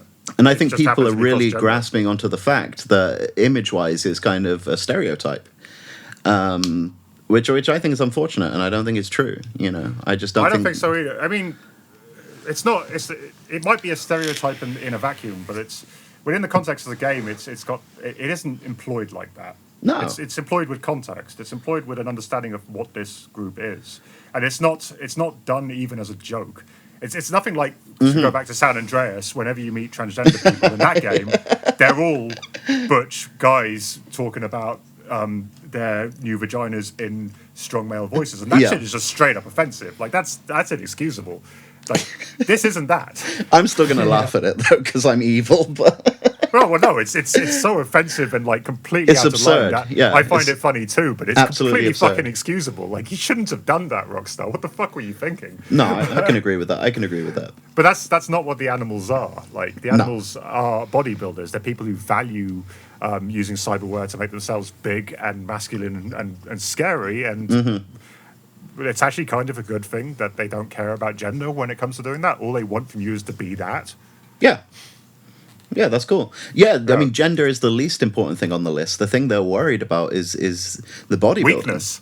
Yeah. They just hate weakness. And actually, the cyberpunk world presents a world where, like, strength is no longer regulated by your gender. So it's actually even less of a concern. Yeah, for sure. I'm not saying that's, like, the ideal... It is kind of an interesting angle that cyberpunk has that I keep thinking about. That you can kind of see now is that one way that diversity of people will be expanded and treated as being completely nominal is by commodity and the productification of people becoming so widespread that you can become anything. Like, what cyberpunk is awful, but it's realized it can sell equally to you whether you're gay, straight, cis, trans, whatever. And so therefore that shit doesn't matter anymore. And it's such a weird through the needle way of coming to that universal acceptance that I believe we should get to, but through a method that is just actually quite horrific. Sure. No, I Like can see that. hyper-capitalism equalizing us all is such a scary idea because at the end it still creates suffering. It's just to equalize the suffering. Yeah. And all Yeah, that's yeah. left is rich and poor. Yeah, no, it's very true. It's very true. And frankly, a lazy cyberpunk game would have just ignored that. But I think this game did have that. It does bring everything back to class divide. Yeah. And that's what everything comes back to me. So It's I'm kind of- glad it had that. I mean, obviously, that's not an ideal world where it's there's still a class divide, but you know what? Like the class divide in it is like it's not separated based on race or whatever. It's like you go to the kind of ghetto town area, like between the desert and the city, and it's Yeah. not all like Mexicans and black people. I mean, I guess some people could argue like the Voodoo Boys, possibly, but like. Yeah, I think actually I think you're wrong because like the Voodoo Boys, the whole Voodoo Boys thing makes a very very strong point that they put the Haitian black people in the poorest area of the city. Yeah, no, So- that's Well, no, fair. they, That's they, fair. I heard this argument before, but they established through conversation that they're there very much by choice, and they are like a couple of months away from becoming a dominant force. That's like repeatedly said throughout the game. They are probably the only racially inclusive group. They are very much only their own. And Yeah, they distrust from I can't outside. think of any other group like that. But like the argument The that they the are Moxes poor just being people sluts. thrust into the ghettos, I think is incorrect because it seems very much like they've done that to themselves. And you do meet Haitians and black people who aren't voodoo boys that live just in the city. I think the most expensive Ripper Doc in the town that you find in the rich area is Haitian. Might be wrong. He might be Caribbean. I'm incredibly racist, so I cannot tell the difference. Well, Leon is the black person. Yeah, I'm the Yeah. equality for this. Well, no, what is it they call it? What do they call it Token. when you employ token black people into a company for appearances? Fuck, it's the...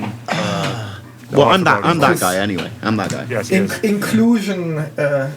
He's why I got away with saying that joke and live to tell another day. But I'm only half black, so you can only tell half the joke. yeah, I used up my one. But no, the point is, I think like a lot of that stuff seems a little overblown. Like that seems more of a gang decision. It's sort of a similar decision you get with the Patriot Americans, who actually are they're not racially inclusive, surprisingly, but they are very much look after their own, stay poor, let's ghettoize ourselves as well. And I think that's slightly there's a overlooked mission on you can people do- like and Just yeah, there's a Voodoo Boys, mission you because can- they're actually kind of more heavily like minoritized. They're a gang who exclusively like works with warfare and despises the corpos, whereas that's not actually true of the other gangs so much. Yeah, and you can do a mission for those military guys as well, and where they're like really nice to you, and that ends with them saying, "Yeah, well, you have partied with us today, but you know, if we see you on the street, you will be our enemy again." And it's like, oh god, that's I ended up weird, killing but- them all at the end of that one. Oh yeah, me too. I said but, like, something yeah. that upset them. I don't remember what it was, but I accidentally upset them and then. Oh yeah, no, killing that's one of my few reset saves because I actually wanted to see where the mission went. But yeah, first time I accidentally upset them because they were because my first deploy with these assholes was to be like, "What do you fucking want to do about it?" And then they pulled a gun at me, and I was like, "Oh yeah, being aggressive does result in that. Better hit that load button." Yeah, that was a weird mission. You just do like shooting gallery stuff, and then you get the gun, and then it's over, and you're like, okay, well, it didn't do anything. And the gun wasn't very good anyway. Had an American No, flag on it. that's something. Just like that's one of the something fucking cars I bought had an American flag on it, and then I hadn't saved for ages. I was like, oh well, I guess it's my car now. Yeah, and yeah, so something I want to say about the weapons is that I found the weapon variety to be really boring. Yes, I agree. It's Yeah, really undercooked. boring. And it also has a thing I really don't like in games, and the closed system has it as well, where you have to keep throwing away shit you like or spending too much resources into upgrading it, Yeah. just to keep it. So the incentive, I guess, is to keep changing weapons, but it doesn't really work. It just means. And on top of that, the game has one of those really obtuse load-bearing systems where after you have way, way more than any single human can carry, the game suddenly goes, hey, you're carrying too much, you can only walk now. And it becomes annoying because you don't see it coming, because you're carrying like 150 things anyway. Yeah. So, like, why have it at all unless it's, like, a couple of things, and then you have to plan your loadouts. That stuff annoys me. And so mixing that with the constant threat to pick up new weapons and clothing all the time because for some reason your army padded Kevlar suit is 200 armor points less of value than your denim jorts. Yeah. Like that shit fucks me off because I'm a bit prone to just making my character look cool over worrying about the stats. Well, I mean, Yeah. what's the point in having appearance So choices if they're of no use, you know? Well, in it, I would always rather. I would rather make the decision that my Mox bitch skirt was like something I chose to have at my own sacrifice over military grade equipment than just seeing that apparently it's way, way more resistant to bullets than fucking military hardware. Yeah, I mean, I did that too. I also didn't look on the armor value, but then I played on normal, so it wasn't really an issue, you know. Well, I thought hard was too especially- easy. I thought the game altogether was far too easy. Hard was too easy until it was hard. It was like there were points where the difficulty spiked up unnecessarily high. I didn't found- notice that, but I spent so much time grinding and upgrading gear that. Oh, see, I don't really like doing that, so that might have been why. Well, I Yeah, say that's- grinding, yeah, that's- I was that's just that one playing, mission but like that- avoiding the main story, you know. Yeah, there's that one mission with that you do for Pan Am where you like I think it's like the first thing you do you get your car back and then you're like okay we have to kill this guy and then you like drive into his like underground lair in a cave and Yes. you have to kill like 400 people in like an open room and it's like Yeah, that was one of them. why? That was one of the ones. That was one of the real choke points for me because, and it particularly annoyed me because the mission you do for Panam before that involves strategy, setting up, making decisions of Yeah. where you want to go, and Yeah. like making sure you don't get jumped or put in a bad position. And both Yes. characters in game seem to be like, yes, this is a smart play. And then what happens next? You just drive into a tunnel and open fire. By the way, that tunnel has my favorite car in it later. I when was you going to drive say through the free game. car. I like the free Yeah. car in there. It's good. Yeah. Not my favorite though. I liked the sort of RC car like 4x4 outdoor nomad one. Oh, yeah. I think it's called the Cougar. Very expensive, but great fun to drive. Yeah, I mean, driving I in the had a game in question general, I wouldn't regarding call it Pan fun. Am. So Did anyone else actually manage to get laid? Because I couldn't. You have to be a guy, it turns out. Oh. Yeah. Oh, okay. Never mind. yes, Yeah. I For got what laid it's worth, by- I thought that was some of the best writing I'd seen because I like actively paint my characters wanting to get in with Pan Am. And there are opportunities that seem like she's going to go there, and there's that scene That's where what I thought. she puts her legs on you, Yeah. and you go for it, and she says, no, thank you. And I just thought, my God, this fucking game has the courage to friend zone me. I love this game. You fucking tease. You fucking asshole. I've been in this situation before with people, and this game is now putting me through it. I hate you for doing this to me, but I also respect the writing so much that you could do that. No, and then I found out, if I'd just been a bloke, it would have been free go, and that would. I ended up getting laid by the ex-cop. Yeah, I love. I had sex with River, and then Yeah. I liked how Johnny was like, "You made me fuck a cop." Yeah. That made me laugh. And you then made me fuck a black guy. But Sorry. He, It had to he be might done. have said that. He might have been thinking it. You never know with these rock stars. But yeah, no. Eventually, I ditched him for hot #1 waifu Judy. I never actually considered that. I think. Yeah. Oh man, I think Rene reset the entire game so he could have sex with Judy. If I'm right. I mean, okay. Yes, this I brings up, genuinely did that. That's the reason why I switched to PC, just so I could have sex with Judy. Yeah. This brings up something but I don't want to say, but I'm gonna say, fucking hottest character in the game by far, man or woman, or trans, either anything. Hottest character in the game, Judy by far. Oh yeah, 100%. Yeah, She's great. Just had to put And, that out Well, there. I'm And, like, glad the that we missions have you an do with opinion her on are this. really interesting as well. They really for made sure. it worthwhile. And I don't know about what ending you guys got, but Oh, I blew my Damn, brains I- out. oh my god, really? You just ended there? Oh yeah. Well, it was really frustrating because like I'd been playing the game forever, and I think at that point I had been sat on that final mission for about 35 hours. So I had completed most of the game in under 10 hours, and then like I'm at this final mission and I've just been avoiding it, not thinking it was final. I didn't know it was final, and then it said this is a point of no return, and I thought, oh, it's going to be something where it takes all my weapons and money off me and I'll get it back later or whatever. So then I go in and do all that shit. Have you played any video game before, Leon? Well, yeah. I mean, I don't know. Hey, I Because- respect it a lot as a narrative choice. Yeah, think I it's liked kinda that I cool. had that choice. For me, it was like that seemed like a cool choice, but I knew there were missions to do, and I wanted my content. I decided I was So- just going to do that on a second playthrough. So, I mean, yeah. I severely respect it. I meant to actually go back and try the other missions. I ended up doing the one where you let Johnny take control, which I Yeah. thought was really cool, and it ends with V. And then the decision at the end where you decide whether V or Johnny goes back into the body, and you play as V or Johnny during that point, depending on which ending you took. I was playing as Johnny, and I made Johnny's self-sacrificing decision to let V live a few hours. Yeah. I had a look at it, a few weeks. Is that then- all you get? I didn't do that ending. You get a few weeks left. She just dies. That's awesome. Johnny either takes over your body and he lives forever, but everyone like hates him for taking V, or Right. and you get this. I want to see it. I haven't yet, but it's apparently this very lovely scene where he lives on the outskirts and like looks after some kid of an abusive father and teaches him how to play guitar. It all sounds great. I really want to watch it. Okay. But sorry, spoilers. But yeah. I mean, yeah, the I think I mean, sorry, I did the I did the V mission as well. Yeah, that was Morse code, man. Yeah, I did the same ending as Max. I got V to live. She goes on the moon, and Judy like, Judy ropes. leaves you, by the way, which is why I was bringing this up. And what's Yeah, really I'm, touching. Bitch. Yeah, Wow, this game she- just doesn't want me to have everything. I love you, game. Why you are a bad boyfriend to me, game, and I love you. Yeah, I mean and V goes to the moon and does like a heist on the moon, which is quite silly but fun, I guess. Wait, Oh, wait, so you're not little- kidding. You're not kidding.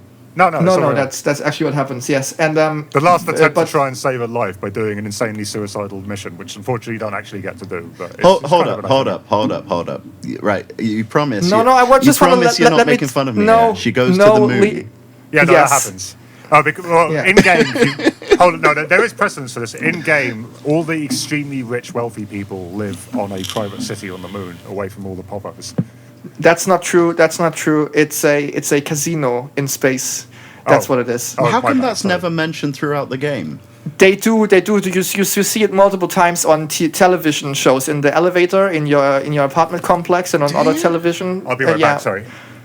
Keep talking. And yeah, but something that I wanted to say is I watched that ending, the suicide ending, on YouTube, and what I really liked is that they treat it like an actual thing, you know, like Johnny doesn't go berserk and he's like, you cannot do this, you know. He's like, it's like a very introspective moment of like, you know, him being like, is that really what we're doing? Yeah, You know, I really you're dug like, it. yeah, I really dug it. I thought it was And cool yeah, as and fuck it was that I could do that. yeah, I like that they had the balls to do that, which you know is also not, you know, we talk about it a lot, but I can't stress enough, you know, that it's not normal for a AAA game to do all of this stuff, like, at all. Of course. Yeah.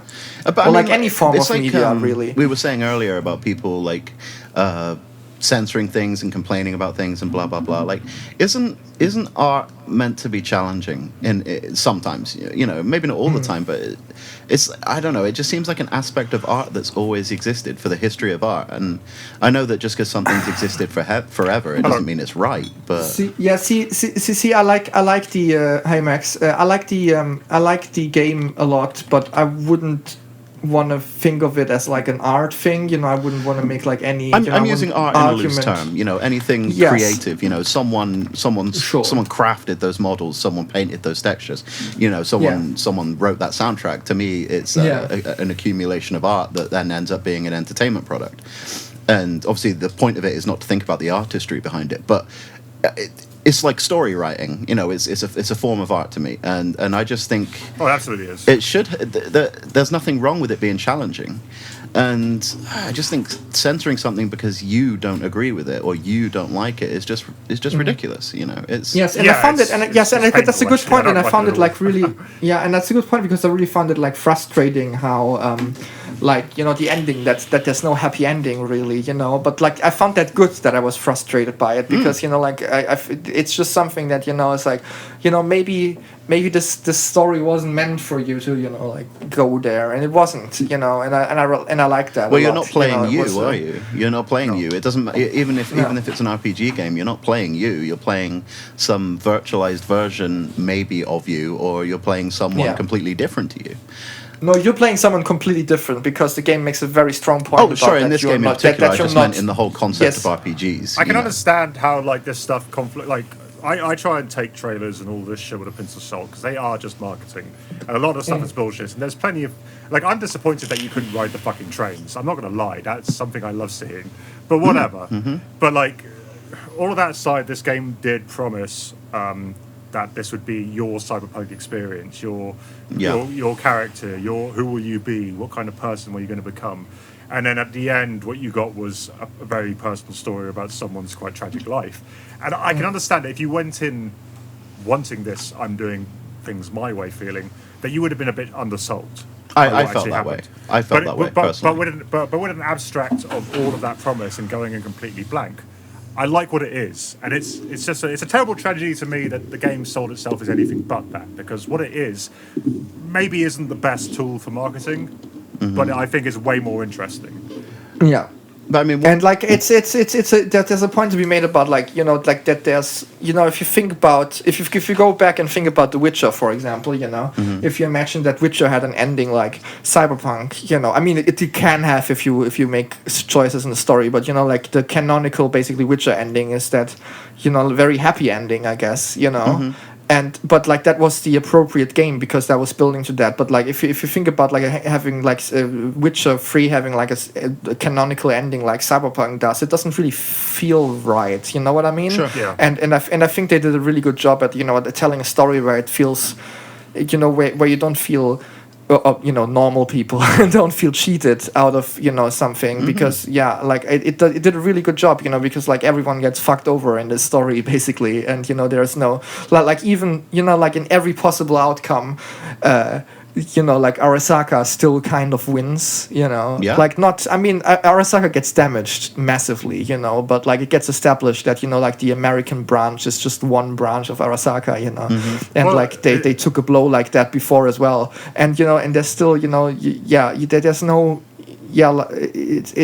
what Max said earlier, stuff happens in this world without you, and your impact on the world might be huge, but it's not you don't change the world at the end, and you don't get to have what you want really, what's particularly interesting that I think about it is the only ending where you get to wrap up that story about Yorinobu and actually actually get him to pay for his crimes is also the only ending that's objectively the worst ending you can get.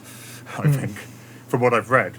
Because if you work with Arasaka to oust Yorinobu, you basically get put into their clinical program and left as a prisoner there from everyone else. Yeah, and you see Jackie as a recorded thing as well, and which is fucking weird. I saw that in a cut. I haven't actually played it, so I don't know the entire context. But I think they have Jackie as an engram as well, which is heavy. Yeah, right. I gotta go and see that ending because It's Yeah, quite, but like, if it's super now that I interesting think to make about such it, the worst, darkest ending, the only one where you get to wrap up a storyline you started at the start. Like, yes, and also thinking about it now, like you get to see Jackie's engram when you pick Arasaka, but that doesn't mean that didn't also happen in like the other endings. So like if you think about, you didn't even get to see what happened with your best friend if you did any of the other endings. yeah, right. That's fucking bleak.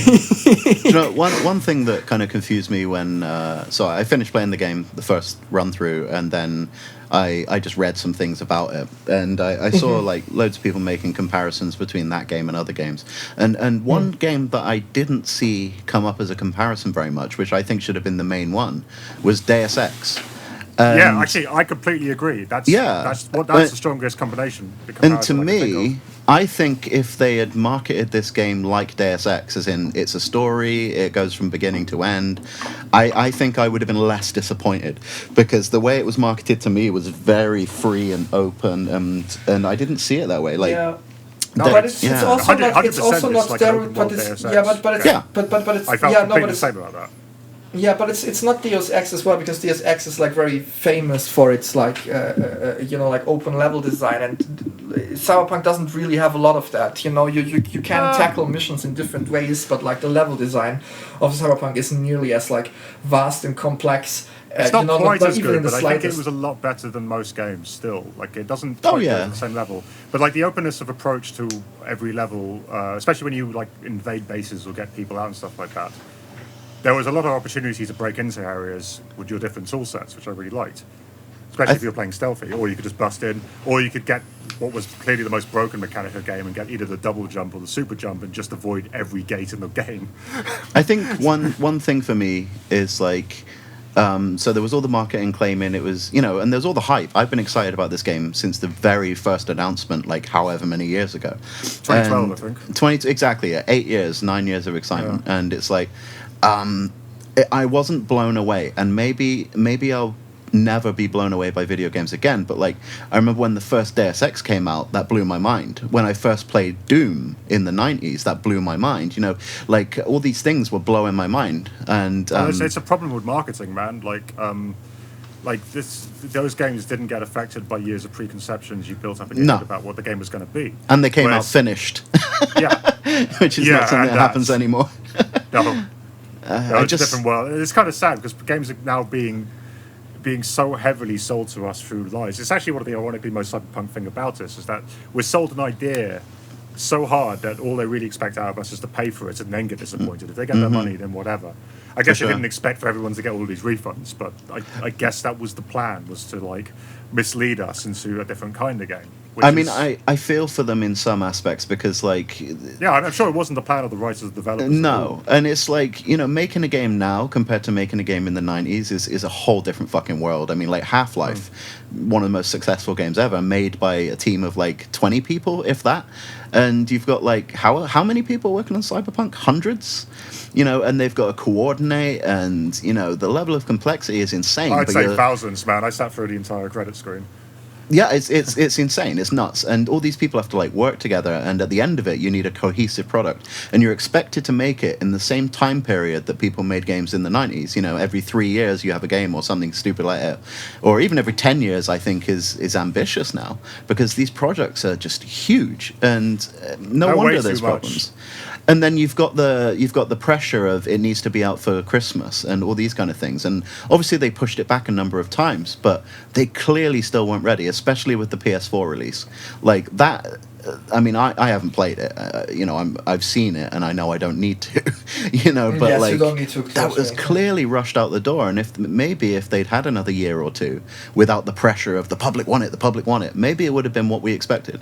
And maybe that's what's going to stop video games from being mind blowing now. Is there's always going to be a deadline, and if there isn't a hard deadline, there's going to be a soft one. You get closer to it, and then there's panic, and then you rush, and blah blah blah. It's like, maybe it's not possible to release a perfect video game anymore. I don't know. It's been discussed that games either need to get shorter or more expensive. Yeah, I mean, indie games are the best stuff coming out these days. Oh, agreed, yeah. I mean, they're the only ones, the ones that make it through at least to completion are usually the ones that are showing, like, actual foresight with development and consistent gaming ideas. Like AAA games, especially now, have this real lack of focus about how they're designed. Yes. All these open world games, they want to be 100 things at once. They seem like they're led by a guy in charge who just keeps throwing ideas out and expecting them to get done, and it's all just all over the place. Mm-hmm. Whereas indie games have that focus of old games. It's not always true, but it's generally true, I think, that But I think with these things games like are being too big than they plan to be. yeah, but with things like 3D modeling and level design and stuff like that, I mean, it's I kind of see it like painting. You know, everyone's going to do it different, and it's not like there's a skill level you attain which allows you to create the perfect model or the perfect level. It's a skill based thing, but it's creatively based too. And to expect 100 people to work on levels and then join them together in some kind of grid system, to make that seamless and to make that, you know, I don't see how it's really possible. Well, actually, interestingly, one of the problems it faced and developed early on was that they moved a lot of the Witcher 3 staff onto Cyberpunk way earlier than they should have. And it created this like huge space where like they weren't able to focus on what was important because there were too many disparate people trying to get something done. Right. Yeah, exactly. I mean, I don't know. Hopefully there I don't really know how game design works on that kind of massive level. And imagine it's a nightmare just to fucking triangulate. But it's crazy, just like, I mean, obviously I've never worked for a company like that or anything like that, but like... Have you ever worked, Leon? you know I was a mortician. Yes, I know. That. That's a pretty cool job. It was cool. I just basically played Silent Hill next to corpses all the time. Oh, man, after my own heart. Holy shit. It was brilliant, yeah. Anyway, that's besides the point. Perfect time to play the best game in the world. Definitely. Night shift at the morgue, man. That's... sorry, I forgot what I was talking about, but I was waffling anyway, so I'll shut up so someone can say something poignant. Can't do that. Well, I think that Cyberpunk really did a lot for society. All right, well, I think this is like a good time to sort of like give a sort of overall impressions about it. Like, sure. I'll start by saying that like I like to think about this game outside of the trappings of ironically outside of the trappings of the capitalism and marketing that happened before that. Mm-hmm. Even though it's game functionally about the warnings of that.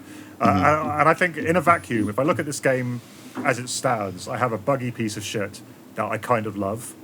Mm-hmm. That it aspires to be more, and I keep seeing many ways it could be better, but I admire the things it does right, and what it does right I think are really, really cool. For me, this is like a solid 8 out of 10. Yeah, I think in that regard, it's kind of like a high budget Vampire the Masquerade, where you get a really good RPG, but it's basically unplayable. Well, not unplayable, but you know what I mean. How Bethesda managed to get away with releasing games in this kind of state, and people find it charming. Whereas people are over that now. It's like, they're over it. Yeah, but like I would agree though. Like I would also say, you know, like it's not the greatest game in the world. I really wanted it to be, but I didn't. You know, like I didn't regret my time with it at all, even though I had to switch platforms and I had to do like most of the game again. I guess, which, you know, would have broken the experience for me for like most games, but like it didn't in this case. And you know, that's something that, you know, means that there's something to it. And I also really like the game, and I don't want to play it again anytime soon. Which is, you know, no, I was thinking about going back if they ever do any significant fixes and then giving it another run through. Yes, I mean, I would definitely go back once like they start releasing DLC and shit. But like right now, I don't need to. You know, I played it now, and you know, I don't think that the world would give me more things to do like differently to like warrant a second playthrough right now. But I like the writing was great. All the, you know, memorable missions will stay with me probably for a long while. You know, like where like that's the threshold where you like measure writing in RPGs with. I think, you know, because the writing in those missions is like so exceptional that, you know, I think it deserves, you know, being like mentioned upon, you know, or like mentioned with like other great you know, landmarks of writing. And yeah, I think it's a really good game, and you know, it's a shame that what happened like technically, and you know, I think people should just, you know, maybe judge it in, you know, fairly in that regard, you know, even though of course I can understand when people are angry for like spending money on something that doesn't work.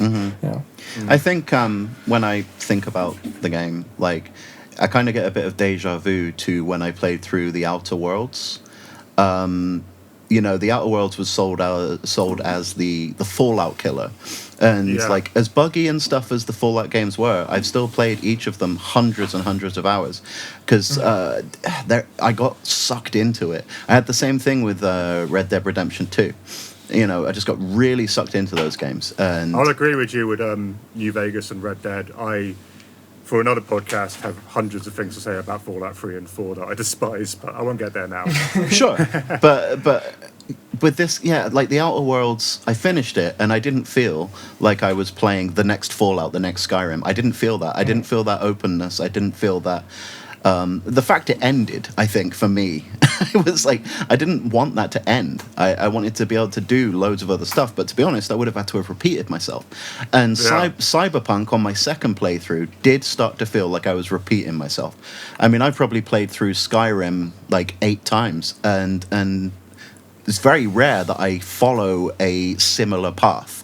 But with this, it was just like, yeah, I felt like I've been here before, and I'm doing the same thing, just maybe in a slightly different order.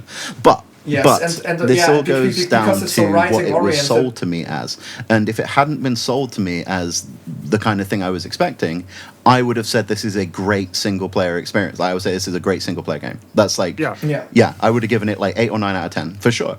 But if I'm comparing it to what I actually expected, I can't score it that high. One version. I think scoring is like you know it doesn't matter anyway. You know, I think score like giving numbers to games is it's just, it's all subjective, isn't it? You know, it's a rough idea of how we feel. You know, yeah. If it was a 10 out of 10 game, we'd say it is completely pointless and means nothing. But it's fun. I like numbers. I wish it had been. All right, I give it a 12 then. A 12 out of a 12 out of 17. Nice. It's funny though because like. There is a version of this game that I kept feeling could have happened but didn't, which is like one where Johnny gets in your head and you have a set amount of time to do everything you can. You have like a week of in-game time. And so all the side missions you do and all the main missions you do have to account for that. Yeah. And the ending you get depends on how much you manage to fit in. And then when you go back and play it again... No. Let me finish. No. People would have gone nuts, but... When you go back and play it again, that means there's a whole set of other options you could have taken. And for me, that would make it like a vastly... I like that. replayable game. That's something... You might disagree, Rene. I'm glad you agree, Lord. It's something that I personally would have loved. No, I can see that. And I kept feeling that game in there somewhere. I didn't feel any urgency, which is really odd when you're fucking dying. You know what I mean? Right. This is a game. Yeah, but like I said, that's just mechanic, if it's going to keep yes, but like I said, that's just you know every video game ever. And I think if you got locked out from like gameplay, and then you had to like repeat it to see other gameplay, I don't think I would have liked that. You know, because like I mean, I don't have infinite amounts of time. Yeah, well, know, I like, do. Me too. All right then. Well, let's see each other in the next episode. No. Yeah. Well, but yeah, it's a great game, and I think Yes. you know I think it's a shame that you know like everything surrounding it kind of you know like tarnished you know like expectations and you know the final product and shit like that, and you know I do wish I'd gone in blind. That would have been amazing. Yeah. I think it would generally, even me who made a conscious decision to try and not take in to stop what people, because I remember No Man's Sky and all of that shit. I tried to avoid all of that hype, but even then, like not knowing anything or not knowing any expectations, I think this would have been a game that would have been cool. Yeah. It just came out of nowhere. Yeah, No Man's Sky was objectively shit. Yeah, When it came at least out. at the time. Now it's objectively okay. Yeah, I played it the other day for the first time since it came out, and I got a refund. And it's okay. It's okay. It's changed a lot, but it's still not. It's pretty but a bit long. But this isn't the No Man's Sky podcast. No, sorry. Yeah, well, let's wait 4 years until CD Projekt Red redeems itself and Cyberpunk becomes a really open, good like game where like all our wishes, I mean, DLC except for could Max's save it, timer wish, you know? gets There's still fulfilled. time to fix a lot of the stuff in the game. I guess if that happens, maybe we'll do another podcast and talk about how this is the game that literally felt like a blowjob. Yeah. Or 50 blowjobs, or whatever you people like. I have no idea. I'm asexual. I was just about to say, how do you know? Like what? I like to feel an 80-year-old's gums. That's what I. And then I want to feel the false teeth in my hand. You know, squeezing them. this game. Felt Yeah. like an 80-year-old's gum on my dick. Yeah, exactly. Yeah, that's what I'm going for anyway. Hey, Grandpa, are you drooling or is that my cum? Nice. There needs to be missions like that. That would be good. Yeah, If more, Cyberpunk's more, going to have more, Grandpa's gum, if any game's going to have Grandpa's gum, I think it's going to be Cyberpunk. Yeah, by the way, what I also found really weird is that Cyberpunk had like children character walking around the street, but they were completely like like it was completely inconsequential to like anything. And I don't like when games do that. Like I don't miss children in GTA, but like every time there's children in games and you can't. Oh god, this sounds horrible, but you can't interact with them. Yeah, I hate it when you can't touch kids. Yeah. No.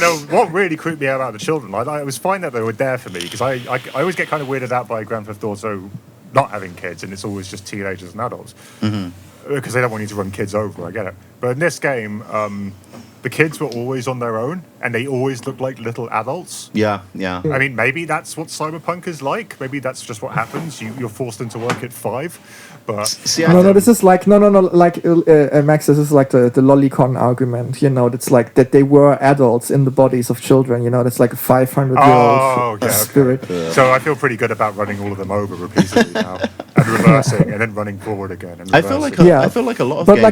Like I have to like install mods in like games with children so I can kill them. Not because I want to kill children, but because it's just like there's nothing worse for me to break like an atmosphere than like encountering children in fucking Fallout where you like nuke people away with like miniature like atom bombs. You know, To be honest, what like, truly scares me is the idea of immortal children. So I installed the mods just so they can experience weakness. Like But I mean, one thing I really actually dug about Fallout, as far as like kids being handled in games, is like there was a lot of context added in.